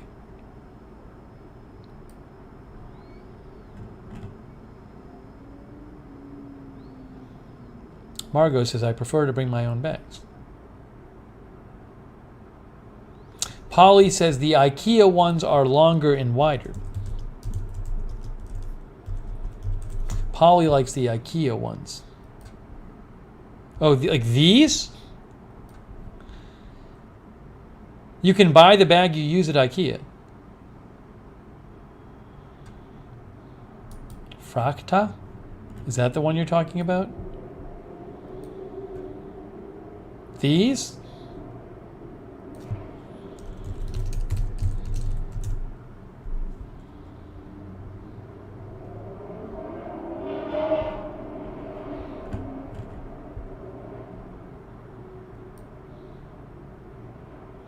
U says too wide.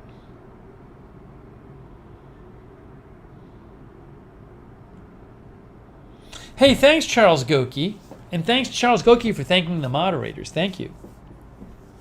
Reed Israel is here. Reed Israel says, I like Big Thunder. Big Thunder? Big Thunder bags? That doesn't sound like the name of a bag. Big Thunder tote bag? Like this? I never heard of Big Thunder. Why is it called Big Thunder? Because it's big? Nice.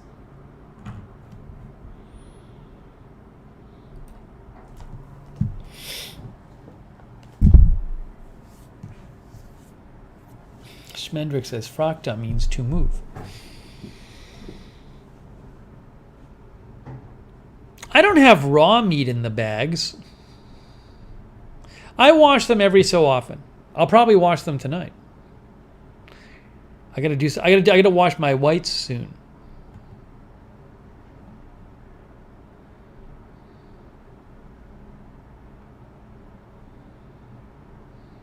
Oh, I forgot to look up trolley bags, whatever those are.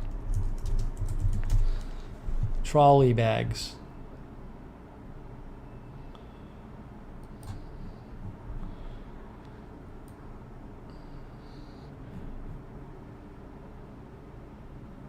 One reusable. Trolley bags are a British company. Blah, blah, blah, blah, blah. We're on a mission to end the use of single-use plastic bags. What are they? Original. Oh, look, those are trolley bags. A system of 4 reusable shopping bags that are used to pack your shopping at the supermarket checkout. Size. Oh, it's like their trolley means like a shopping cart. They spread out and rest on the deeper supermarket shopping carts. So you fill your shopping cart with the trolley bags.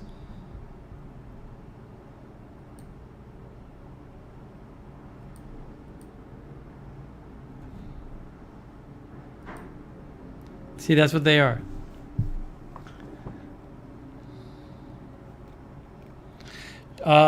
Sonic recommends trolley bags.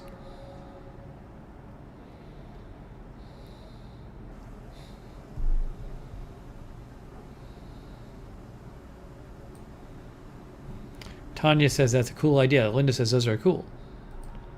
Polly says pretty good idea. Anyways, you can go to trolley bags and read about those. If you Google trolley bags, a bunch come up. I never even knew. Trolley bag.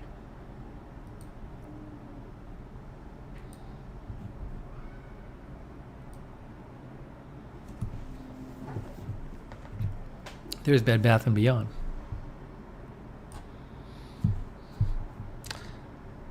Linda says they'd be hard to carry, I think. Oh, no, Linda, no, because there's like they wrap up. And see, they wrap up. Look, see?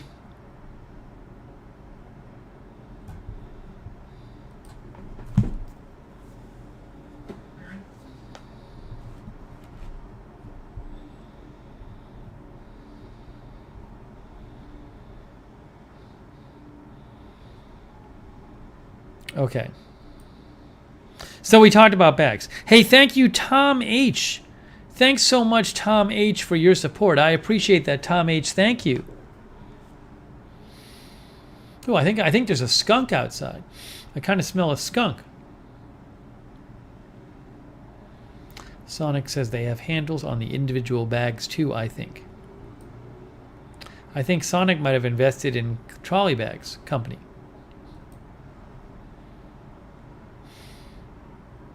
I don't know. It might be weed. It kind of smelled like a skunk. I might be smelling weed. Smell something. Yeah, I mean, well, I don't know. I don't know that. I feel like the smell could travel up. If the skunk is on the ground right outside, I could see a world in which the scent rises.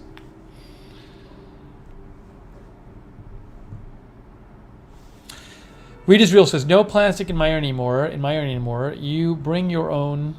Or use their paper bags, no plastic straws at restaurants either.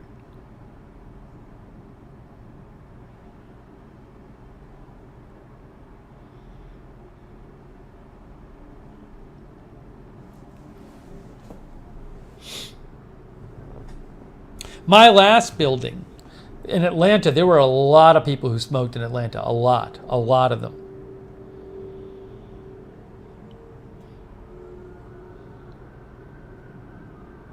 When I lived in Roswell, Georgia, I couldn't go out of my balcony because the people who lived below were very nice people. They were a couple, but they smoked nonstop on their balcony. So whenever I went on my balcony, the smoke would just come up from their balcony. I basically couldn't use my balcony. I couldn't even really keep the windows open a lot of the time. When they weren't smoking, it was a special treat because I could open the windows up. They smoked a lot.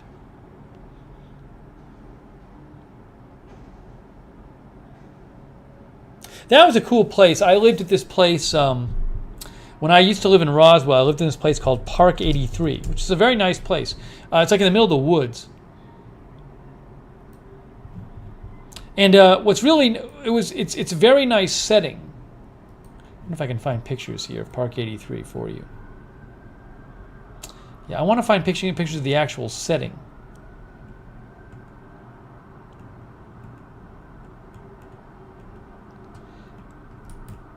It was so pretty there.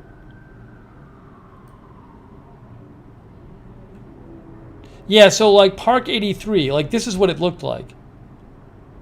Like this, see this picture here? You were like in this woods. And like you'd see deer. I would have deer walk by my apartment. It was very pretty. They had this pond there and stuff. But wasn't even, it was cheap to live there too. That's where I live. I mean, you weren't in the city, you were like in a suburb, but it was very nice. But we would have deer walk by. Lovely place.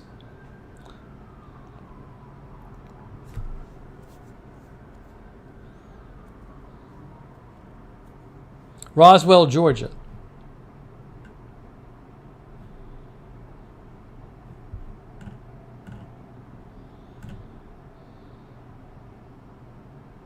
And we can't really tell from the pictures. Basically, it's one of these places where they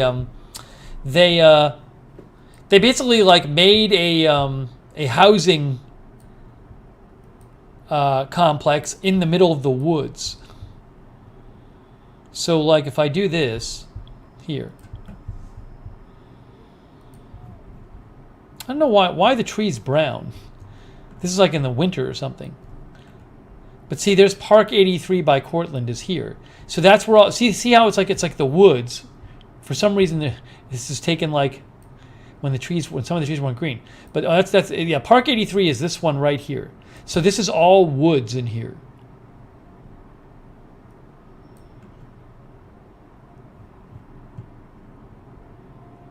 Pretty area. I haven't seen Fresio lately. Hey, Ruben Urban is there. Thanks for modding Ruben Urban. Stax is there too. Hello, Stax.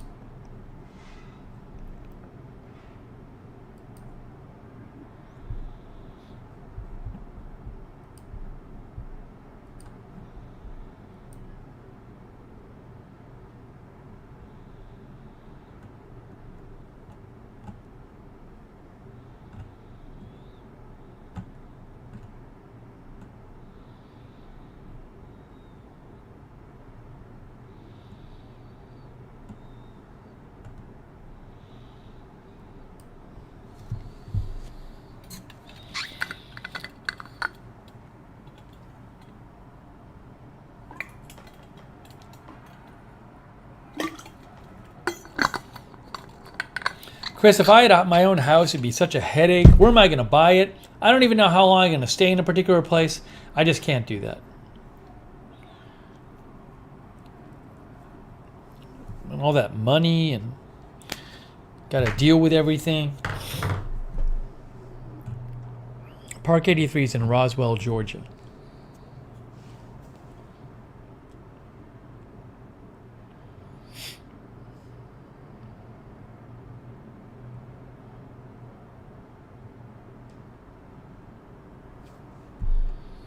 Not Cupcakes hopes to see a deer tomorrow.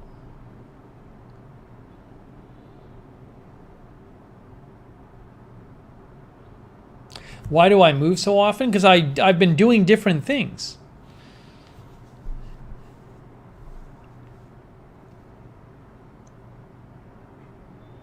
Does it get cold in Roswell? Yeah, it's like Atlanta, so it gets cold in the winter. Any special plans for the weekend? I need to take my ties to Men's Warehouse because I bought all my ties at Men's Warehouse, and a lot of my ties on the back of them, like the loop that you put the tie in has ripped off, and I think they'll fix it for me. I just need to bring it there, so I'd like to do that at some point. I might not do it this weekend though.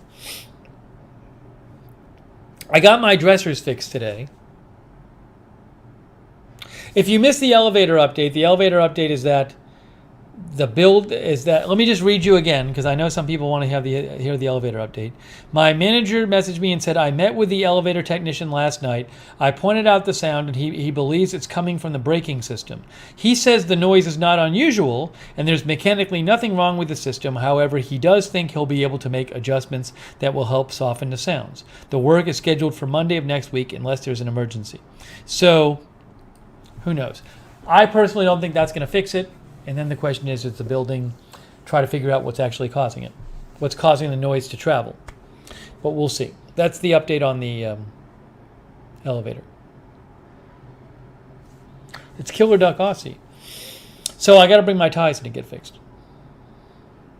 But I fixed the dressers. In case you missed it, I went today and bought some nails, some tacks, and because the dressers were both very wobbly. And I felt like my life was crumbling because my two dressers would wobble whenever I would touch them. So now they're very sturdy, and I feel better.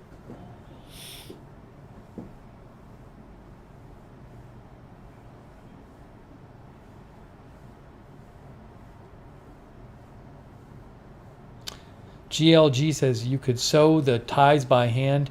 No, I don't want to. I can sew a button. I can attach a button, but the ties it's a delicate thing. I don't want to start messing with that. That seems pretty complex.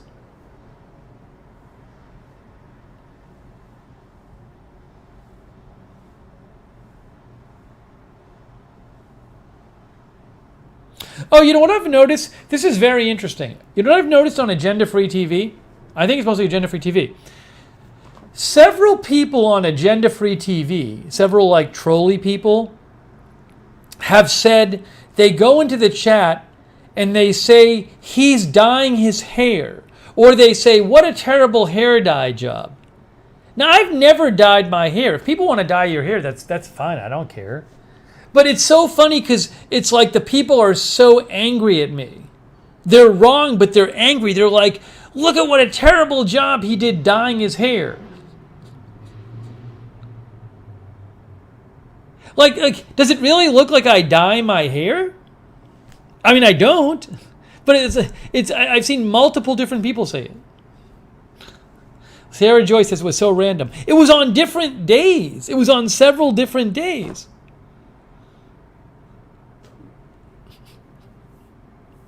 I mean, if my hair was like jet black or something, maybe. I don't understand it.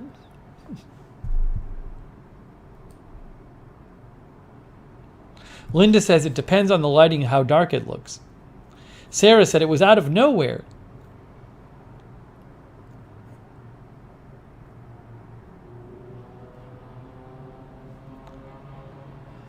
It was just confusing. It was just so confusing.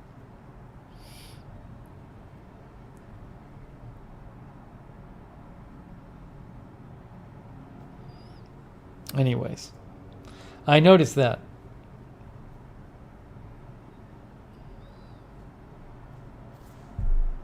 How am I feeding the trolls? JMJ Show says don't feed the trolls. So I can't even mention that it's funny that they said this? Because it's feeding the trolls?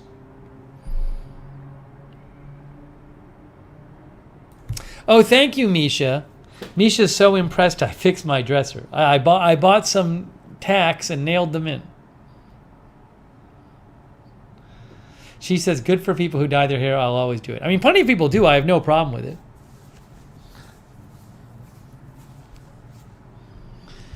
Thank you, Misha. I appreciate that. Thank you. Oh, and thank you, Charles Goki. Charles says, try red next time.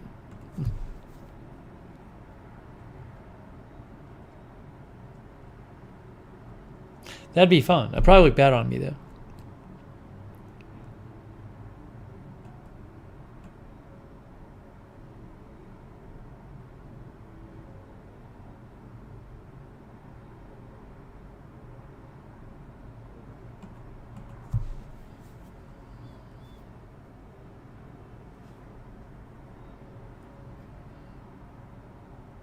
Darren, I like my new underwear.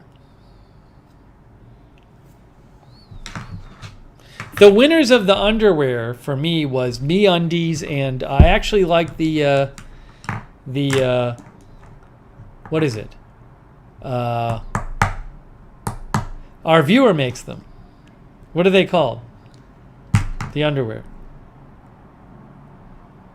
What's the underwear our viewer makes? Someone will tell me. I think she abandoned this channel. She left. Maybe she got sick of it. Fabulegs. Fabulegs. Fabulegs doesn't come around anymore. Fabulegs, I think, has had enough of the channel. I like the new underwear. The other day, I put on a pair of the old cotton underwear. Oh, I hated it. I now wear modern underwear. MeUndies and Fabulegs. You know, the modern underwear is made of like the modern fabric, not pure cotton. Hey, thank you, Imseti. Imseti says, does Steve look like Colonel Sanders if he doesn't shave and dyes his hair? Thank you, Imseti. I appreciate that. Thanks for your support.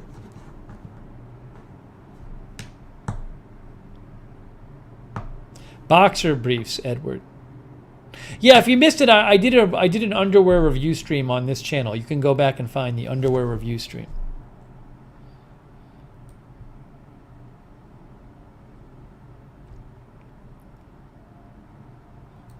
I'm very happy though with that I updated my underwear.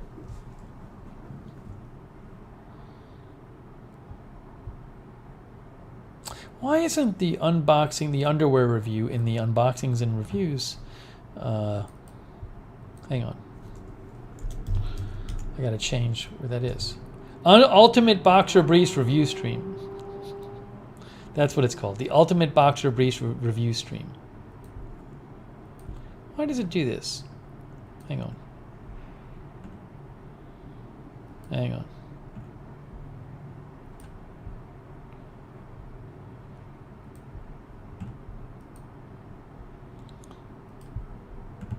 Yeah, if you want to see the if you want to see my Boxer Briefs review stream, go to Ultimate Boxer Briefs review stream.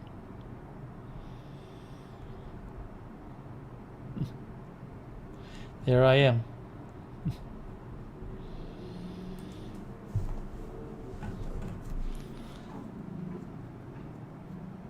Hetty says, can Fabulegs give us another coupon code?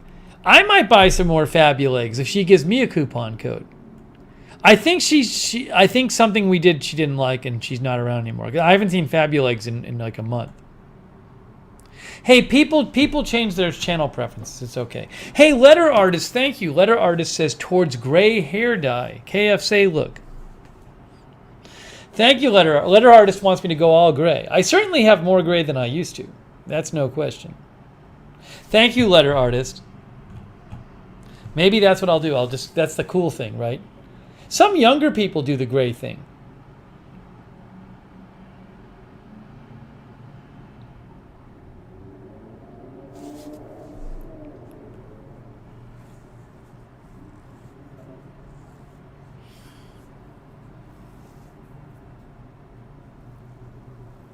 Yeah, the white undies were my running undies. I have great running underwear now. I replaced all my running underwear. I have like the Adidas running underwear. It's good. No, Sebi, there's no Agenda Free TV underwear that I know of.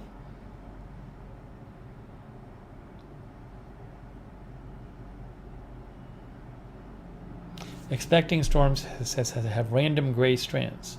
Husband has been full salt and pepper since like 25.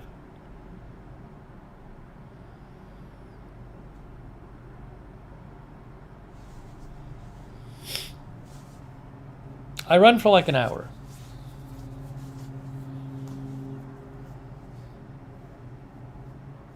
Yeah, but if you're a dude and you haven't like upgraded your underwear in like 10, 15 years, there's all this new underwear out.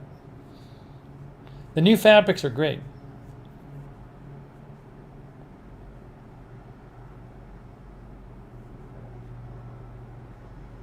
Upstate Zach wears Weirappa and Amazon underwear. Weirappa underwear from Amazon.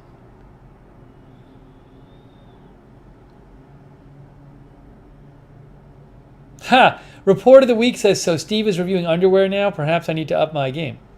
See, report of the week, I'm not stepping on you. Report of the week, this broadcast was not stepping on you. You should do one though. This was like 2 months ago. Look, see, there I am.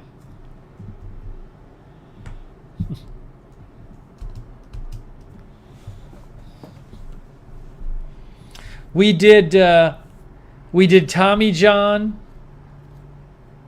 We did Tommy John.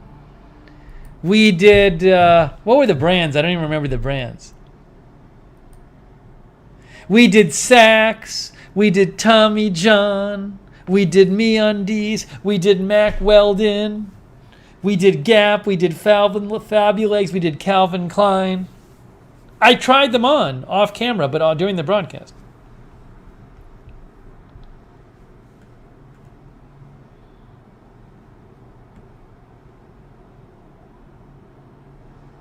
Report of the week says, I see a new reviewing channel for your future. Maybe, I know you have to have a niche. Maybe I'll just do underwear reviews. I should do that. I should be the underwear review guy. I don't know if anybody does that. Like, I should be that guy. Like, whenever, like, Mack Weldon comes out with a new underwear brand, I should be the one doing, like, an hour-long review of it.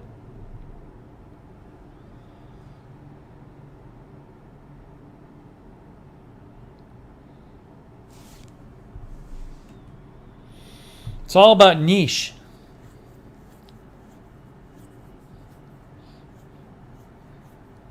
The channel I want to do a parody of the. There's a lot of really good self-help channels, but it'd be great to do a parody of one of those. The thing I'd love to do that no one will ever do, that somebody should do. I used to do TV writing. The thing that somebody should do, and no one will do it, is there should be someone who's doing like a comedy show. You know, like when Saturday Night Live started, right? Like, you know, they were making fun of like TV and movies, you know, an earlier Mad Magazine when no one did it. No one really, there needs to be like an internet show that makes fun of the rest of like YouTube. Like really, there should be a show on YouTube that parodies the rest of YouTube, basically. Because that doesn't exist. Once in a while you see stuff, it tends to be not very well done. And like it should just be a show which like has like fake versions of those other things. And no one will do it because I think no one will do it because I mean probably hard to it might be you'd have to put in money to make money. Right, because you gotta actually do a good job of like getting good people and getting like good makeup and stuff, but also the kind of people who would have to spend the money on it, like studios, like the people who like spend that money. It's like they don't really. I feel like like anybody at a big network wouldn't do it, like because they're just like they're not really in. They don't see how popular that stuff is. My point is the people who watch that stuff tend to be pretty young, and they're not the kind of people who are like running networks with lots of money to spend. But somebody should do that. It's just not going to get done.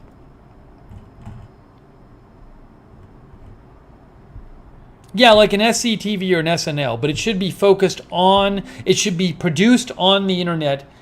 And again, you see some of this stuff once in a while, but it literally should be that.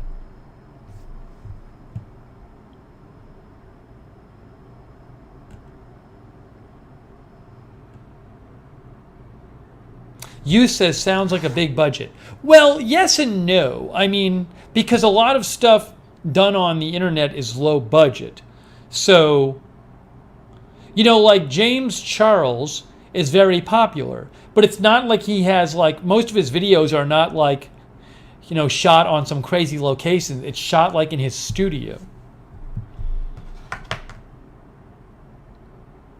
Oh, no, Report of the Week, I don't mean like The Office. I know what you're saying with that. No, I mean like parody versions of like different things you see on YouTube. Like you're actually producing more content.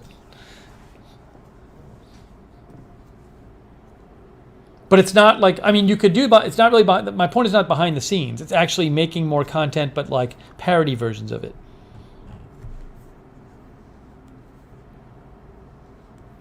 Game Granny says there was a channel, Burger Planet, who parodied other IRL streamers, but that was very niche and short-lived. Funny stuff, though.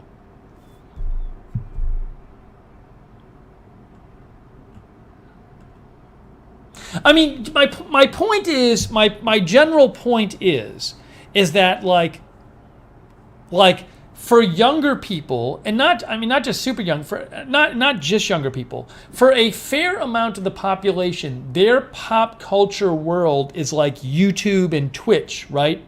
And I'm thinking mostly YouTube, but there's Twitch as well, and some other stuff. But like the kind of comedy stuff where real money is spent on it really doesn't focus on that pop culture world. But so many people like are into that pop culture world.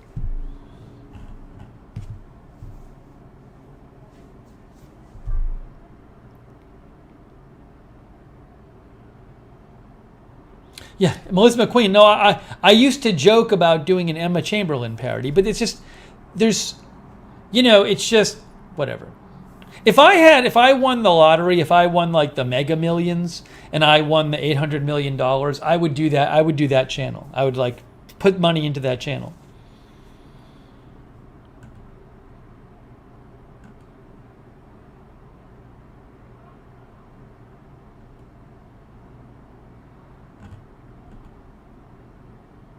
But you got to do it well. You know, if you do it badly, I don't care about it. I have no interest in seeing poorly done version of it. It's you'd have to spend money on it and have to have talented people working on it.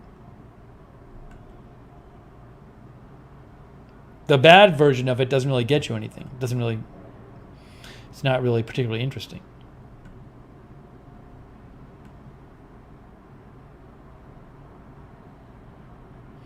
And like TikTok, I guess, falls under there too.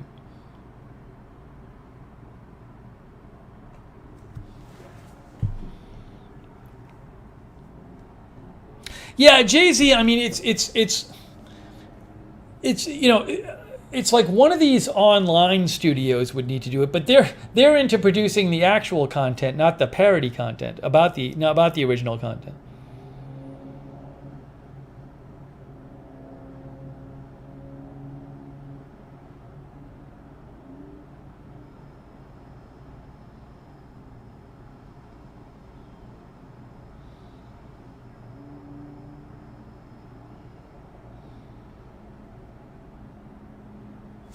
Anyways.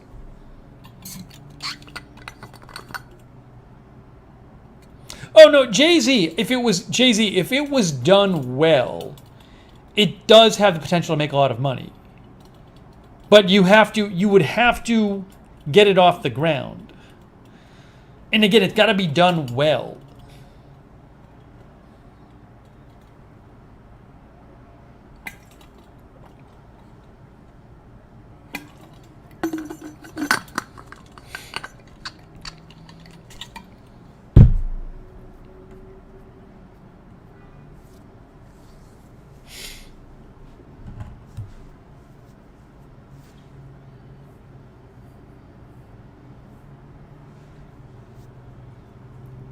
Anyways, that's my rant about that.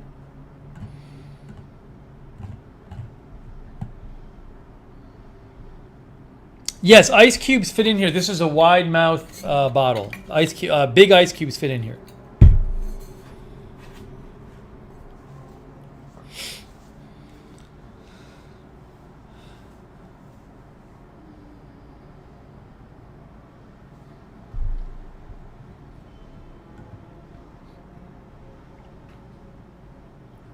I don't think anyone will spend the money on it, though. I don't think there's anybody out there who will spend the money on it. I need to find like some just wealthy, eccentric person. Maybe somebody who doesn't even live in the United States, who's looking to spend some money somewhere.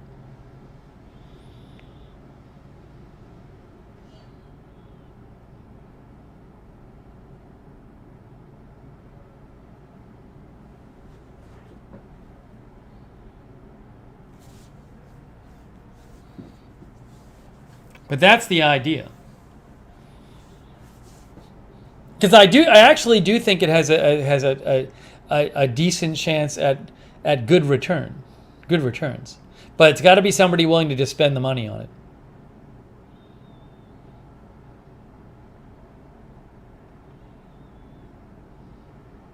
Yeah, Reed Israel says all we need are some investors.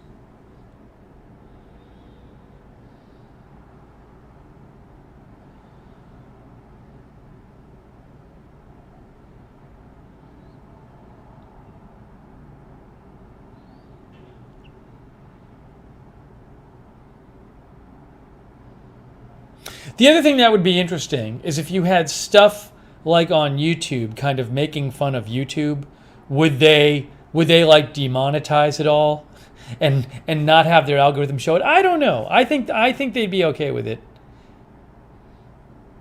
Cuz in a way it would promote, like when comedy shows make fun of things, it also serves to promote that thing.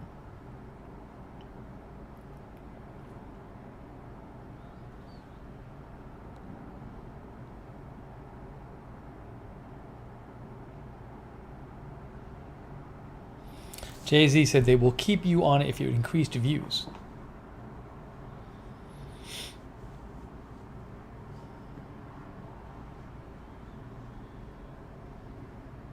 Who knows though? You could have if you make fun of person X, they might complain to YouTube and say, "Hey, you're allowing them to make fun of me."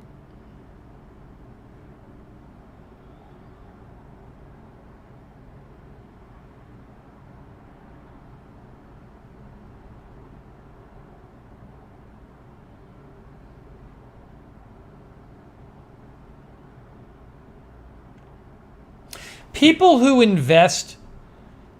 who spend money on like entertainment stuff, they don't like spending it on like risky stuff. Well, it's risky. They don't like spending it on stuff where like they're very conservative in the sense of like they want to spend money on stuff that they've seen before. So like so much of like TV and movies, because I've been in that world, is like spending money on it's always about what is this like.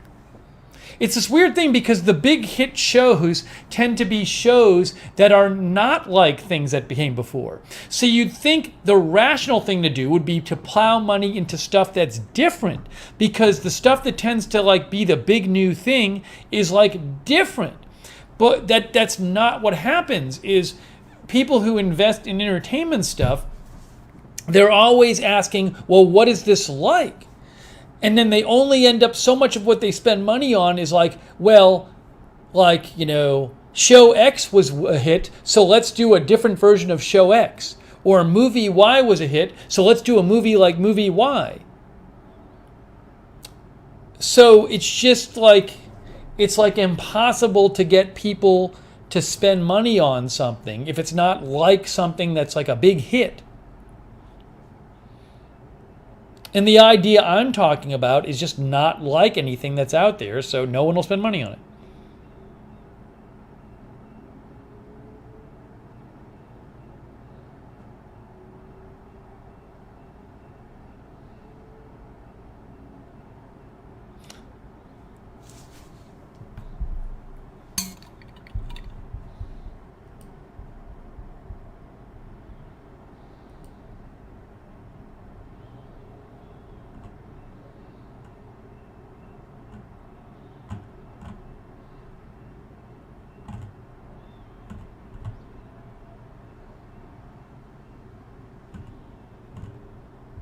Anyways, I don't know how we got to talking about that.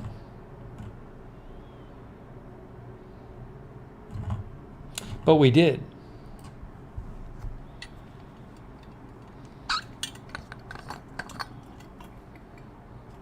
I think I know what show Misha used to watch from her comment.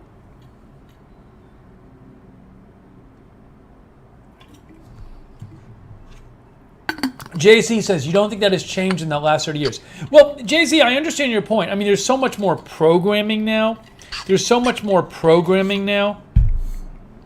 Than there was before. So I do agree there's more variety. But my guess would be, in terms of like doing stuff that's truly different, I don't know.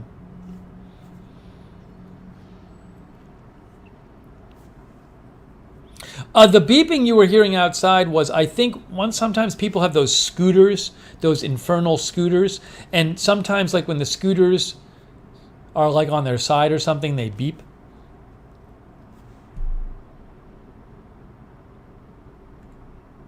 Sonic says, reviewing underwear is how we got there.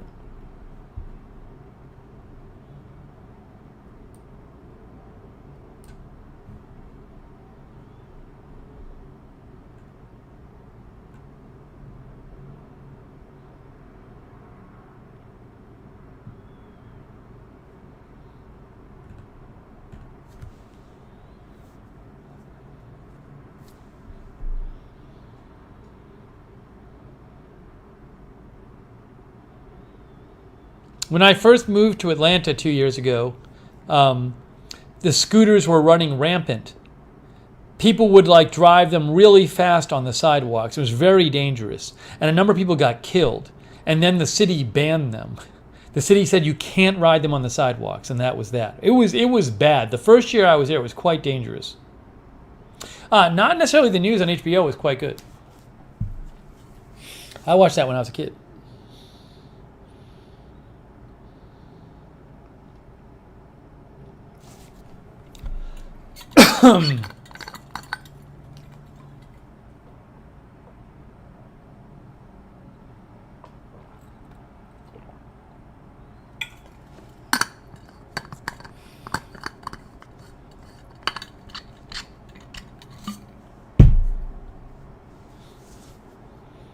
Right, Rich Hall and Stuart Pankin. And whoever else was in it.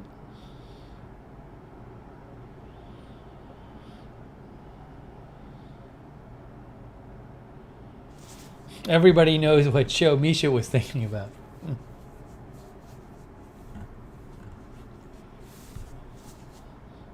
It's funny, Sonic says you can find whole episodes of Not Necessarily the News on YouTube. I haven't even bothered to look. That'd be interesting to watch. I'm drinking water.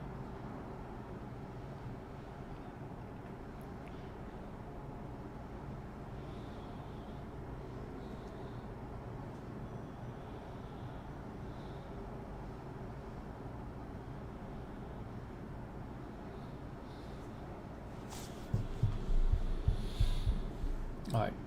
Anything we didn't cover tonight? We covered a bunch of things.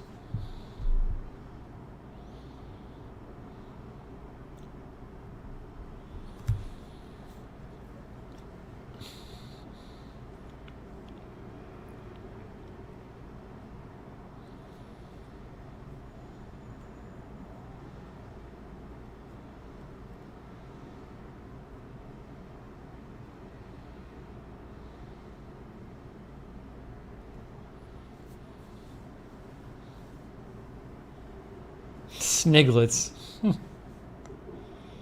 Gosh, I don't even remember what sniglets are.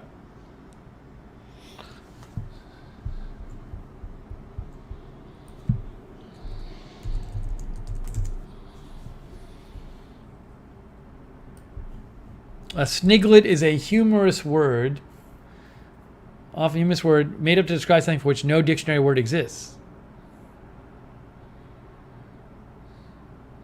How about that?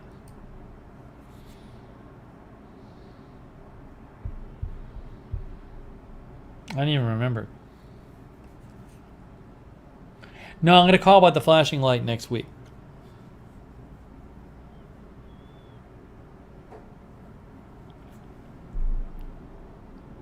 Linda Belk says, I love sniglets.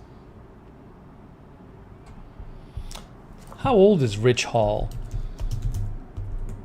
Is he still alive or did he die? Oh, he's alive.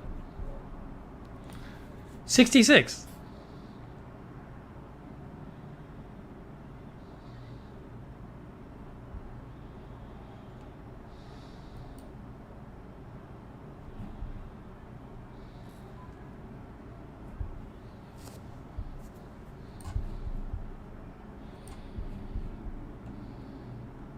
Danny Breen. Remember Danny Breen. Anne Bloom.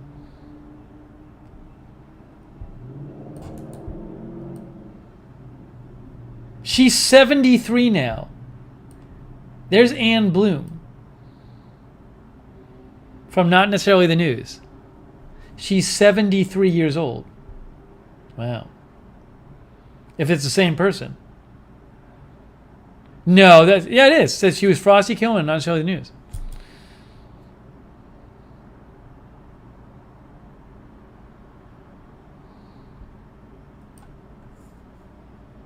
You can't even see what I'm looking at. Stuart Penkin. Where's Stuart Penkin?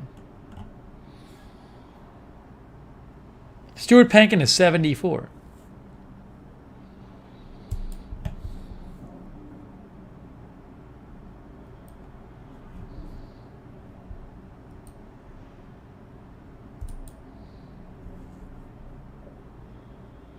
Letter artist says time stops for no one.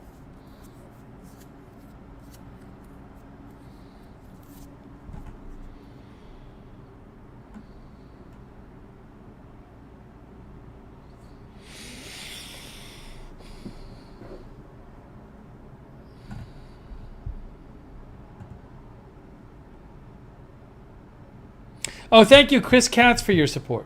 Thank you, Chris Katz. Chris, maybe one day I'll talk about the TV stuff.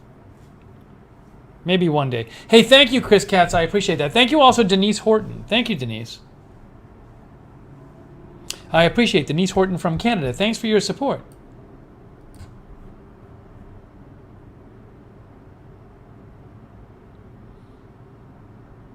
I had burger. People keep asking what I had for dinner. I had burgers and beans.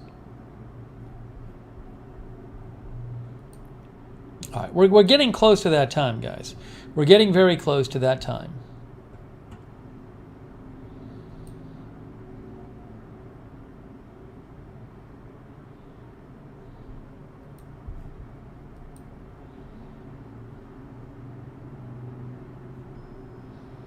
It's very close.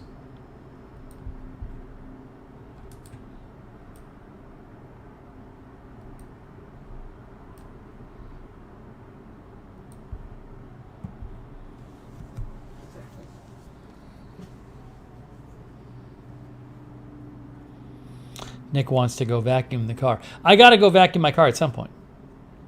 Ugh.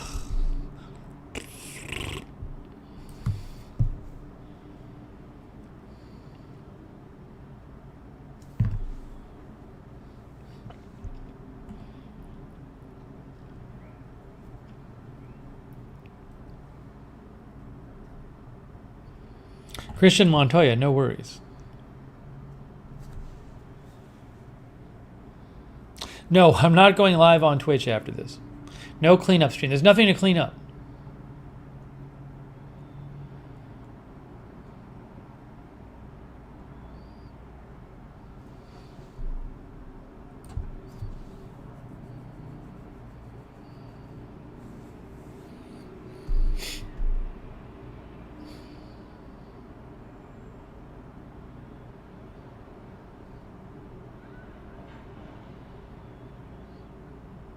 Barry Weil has been working tonight. Sonic knows when I'm about to end the stream. Sonic just knows it. Thank you, Sonic. Sonic says, thanks, Stephen Mods. Wobble-free dresser. Yes, Florida license. That seems like hours ago. Well, it was hours ago we talked about that. It seems like days ago we talked about it. Florida license, registration, Real ID, Fast Pass. Elevator to be looked at Monday. PDQ attempt to Old Talk Radio. Reusable canvas bags and parody idea. Thank you, Sonic. That's very kind of you. Jay-Z is going to spend the night watching Not Necessarily the News.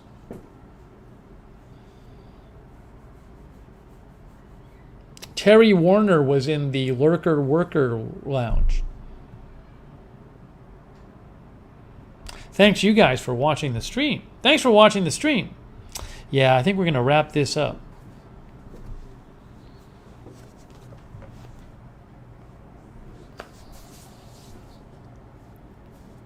GLG, thanks for watching. Roger Reynolds, I haven't seen that emoji before, I don't think.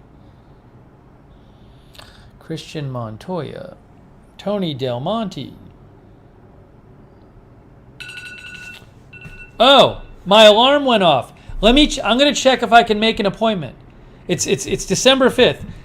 Let me see if I can make an appointment right now for the for my car registration. Hang on. I'm gonna do this now. That's why I set my alarm. Okay. Schedule an appointment.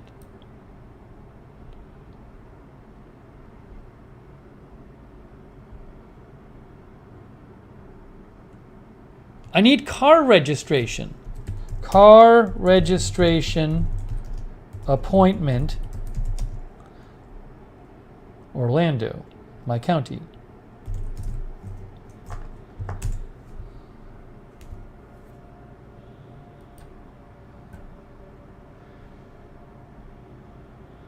It's not giving me really a choice. Driver's license, no. Tag renewal? I guess I need a tag renewal appointment, right? Because I don't want title. I guess I need tag renewal.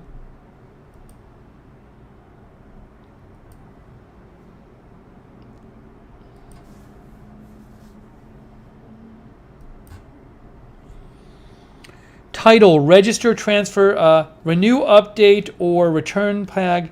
Register, transfer, print, or replace title. Tag renewal, parking placard. Renew, update, or return plate or tag voucher. I guess I need that, right? Because I don't want title.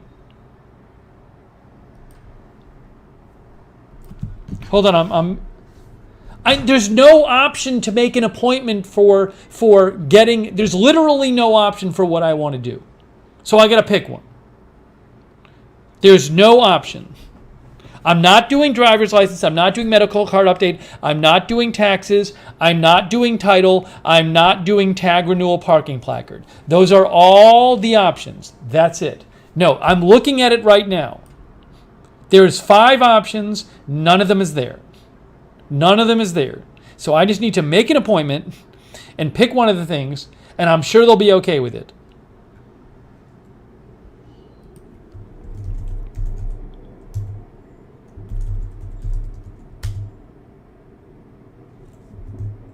Hang on.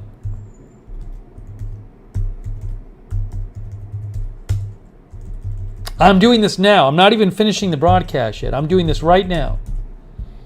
I want to get a good spot.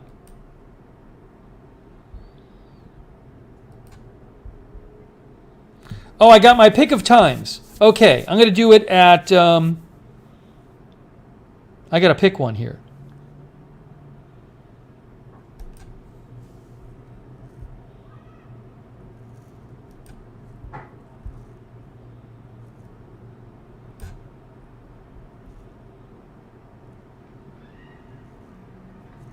Monday.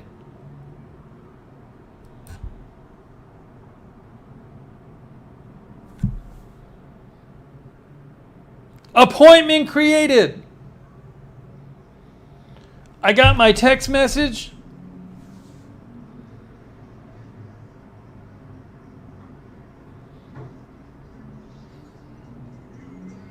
I got my appointment done.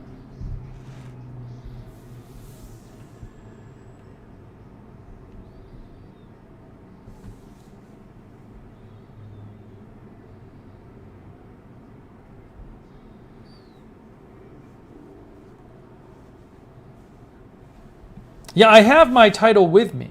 I know I need a title to register. So I just made an appointment 12:50 p.m. on Monday.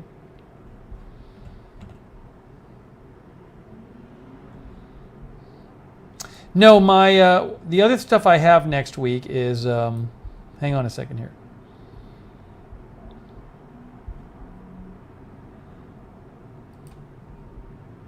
Is this compelling programming, watching me make an appointment?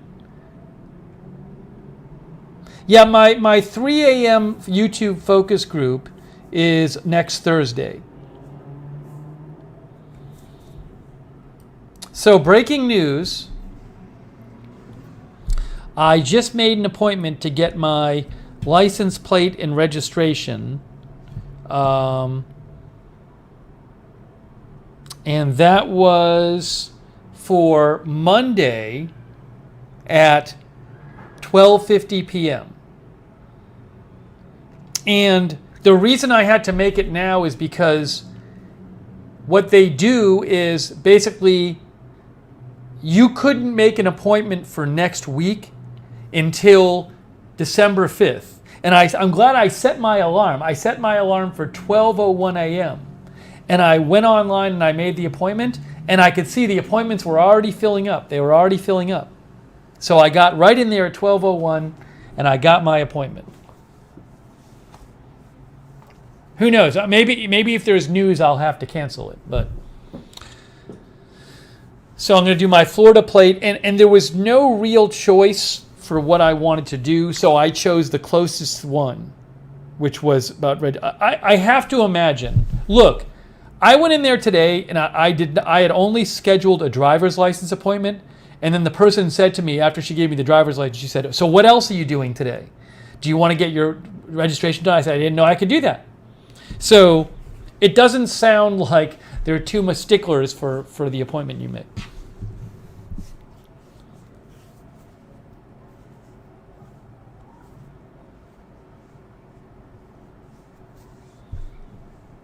Sonic says, tonight on Lookner channel, Steve makes an appointment for the DMV.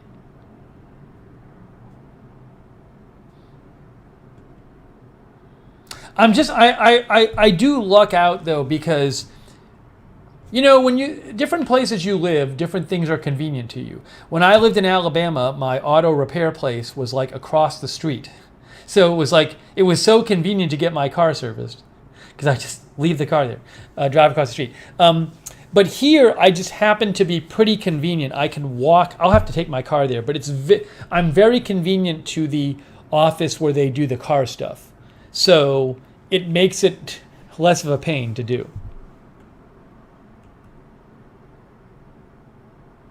Yeah, Sonic, I made it at 12:50 because I don't want to make it too early because, if I make it too early and then I stay up late the night before, then I get exhausted. But I don't want to wreck the whole day, so that's why I made it at that time.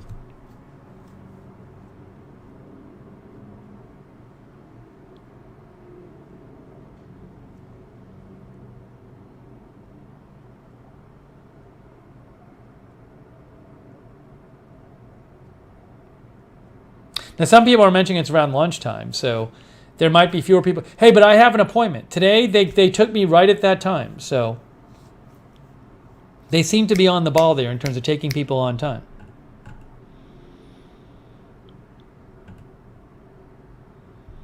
Sonic says, I am shockingly close to an In-N-Out. That is my only perk nearby. I used to be able to walk to In-N-Out.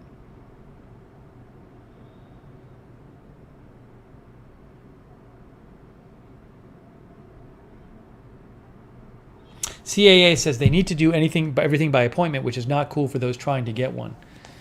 Yeah, well, I think that's just the way they're doing it now. It's a small office, so they don't want people stacking up, I think.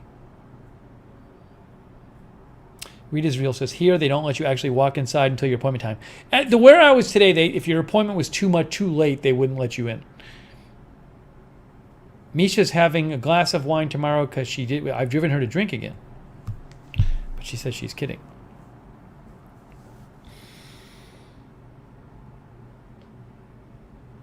Okay. Well, anyways, I'm very excited that I made my appointment. I had forgotten about that. Get that done. I got to get it done. That's a big thing to get done.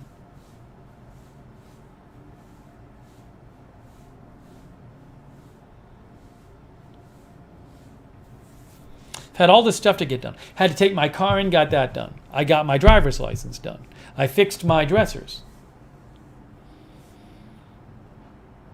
No, the elevator does make the noise. It's making the noise now. If I close my balcony door, I would hear it.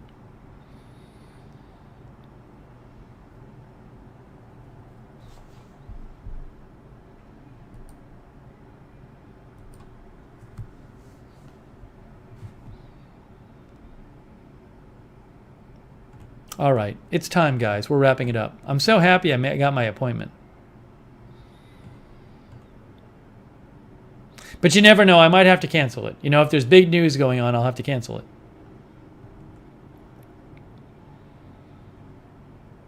Katie McD says, congrats on appointment. And should I win the lottery, I'll be investing in your idea. Thank you.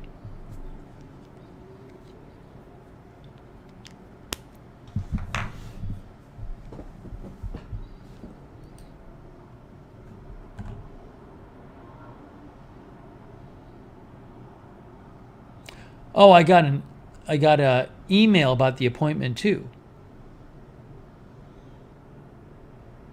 That's awesome.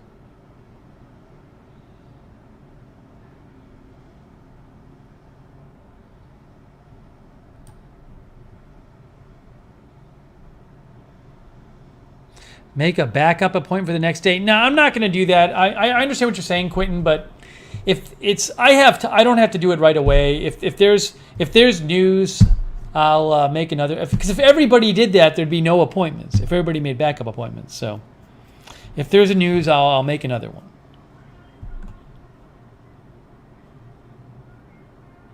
Read is real says, here, person set up outside the door and ask your appointment time.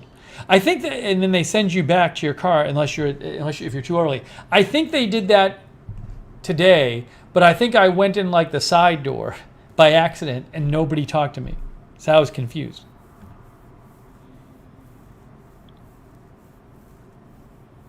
Nick Billings, I already sent out an email. It's being looked into, Nick. It's being looked into. You might want to email them again, but it's being looked into. Barbara Howler, thanks for watching. Hey, thanks to all of our moderators. Linda Belk, Mark Helton, Misha, Ruben Urban, Sarah Joy. Thank you so much, all the moderators. I think we had some others too.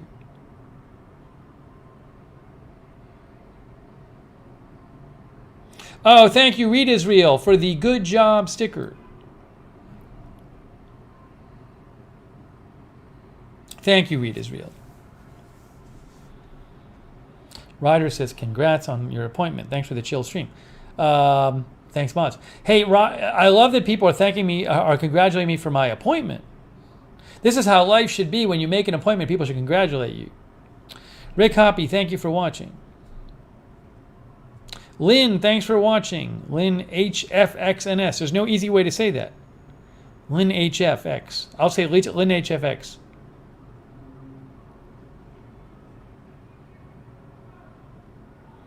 Upstate Zach, Paula Faust, Strange Reverend, Frisco Williams, Linda Birdbike.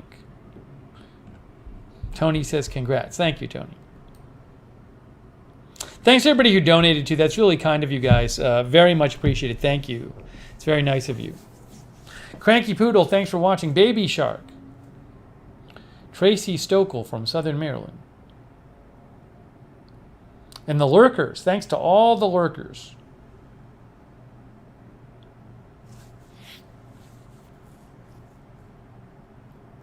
Thank you, letter artist. Chris Lund, thank you for watching from Texas.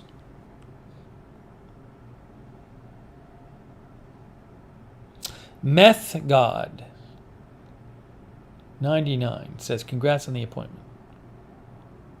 Ben Huffstetler, thanks for watching.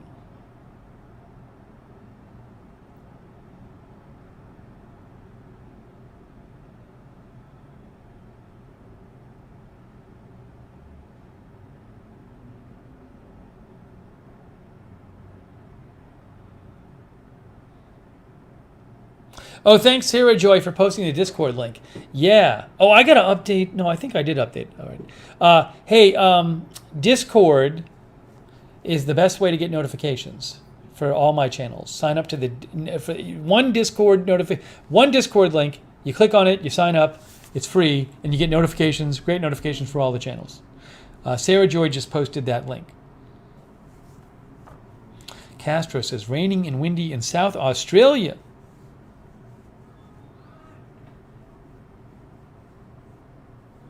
Melissa says, good luck with your tie repairs. I got to get those done. Next week, I'm getting the tie repairs done. Letter artist, I can't give out the P.O. box yet. Because I don't want people to send stuff and then have it not get here if I have to move. In theory, though, I might start giving out the P.O. box because even if I move, it's going to take a while to move. We'll talk about that on the next stream. Because even if I move, it'll take a little while.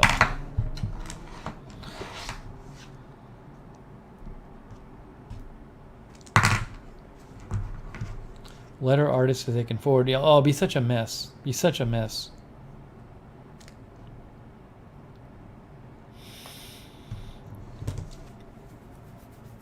Yeah, there's a roof up here, Williamson, with a view. All right, we might give out the P.O. box at some point.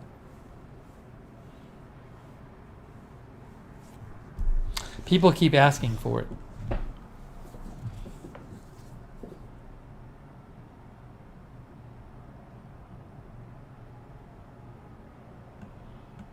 The bigger issue is I want to set them up to forward the mail from the P.O. box to here. And I didn't want to set that up until I was sure I was staying.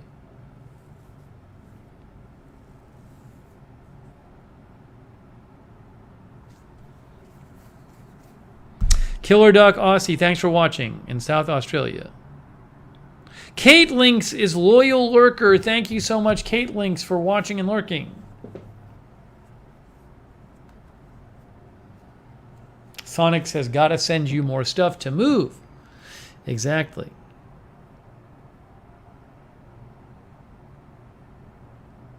Sue Baker is just joining on Hawaii Time. Sue, we're wrapping it up, but thank you for joining.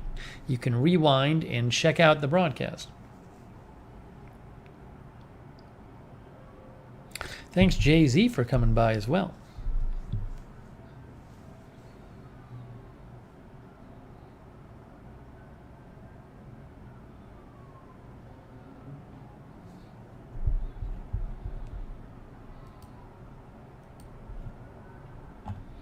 All right, guys, so we are going to wrap up this live stream now. We're wrapping this up. What a wonderful world. Thanks for watching.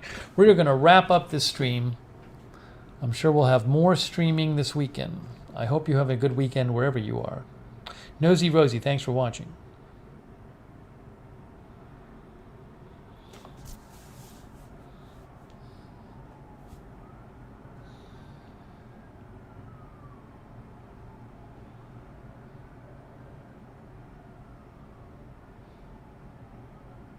Denise Horton said shirt never came. Denise, it was going to take a long time to come. I can check on it for you. You can message me, but I think they said like 10 to 15 business days or something. Denise is getting an Agenda Free TV shirt, but it's going to Canada and it takes forever.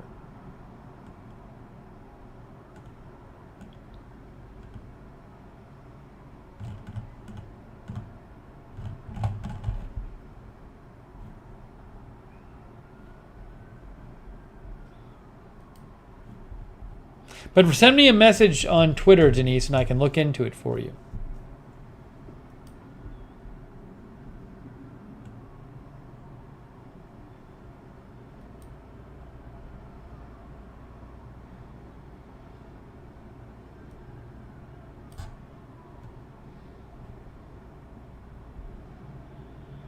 Yeah, I think it's I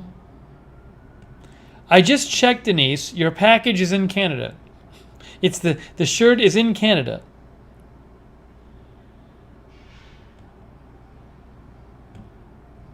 But it hasn't been delivered yet.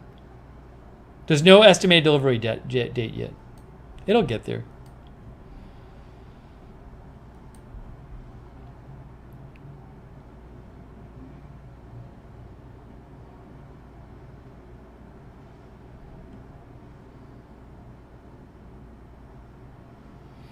Dry Beer says there was a guy in Fort Lauderdale that used to do a local Family Feud style call with show of colors. I think Dry Beer is like an hour previous in the broadcast. All right, guys, we're wrapping this up. CAA, thanks for watching. Lynn Smith, thank you for watching. Ron Anderson, thanks for watching. Stu Thomas, thank you for watching. Letter Artist. Nosy Rosie. Chris Katz. Thank you, Chris, for watching. Oh, Barry Weil bought one from Amazon in Nova Scotia. You could do that? I thought you couldn't buy the AFTV shirts from Canada on Amazon. I thought you couldn't buy them there. I'm glad you were able to. I thought that wasn't allowed.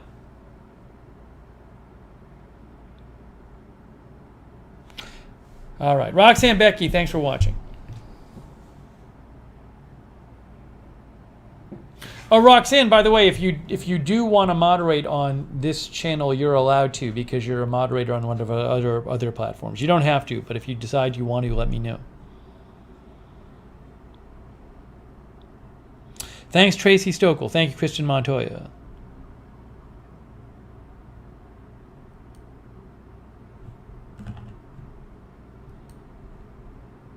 All right, it's time. Wow, it's 12:21 a.m. It's 12:21 a.m. It's time to wrap this up. 3 hours and 19 minutes. This was a long stream. Amber E., thank you for watching.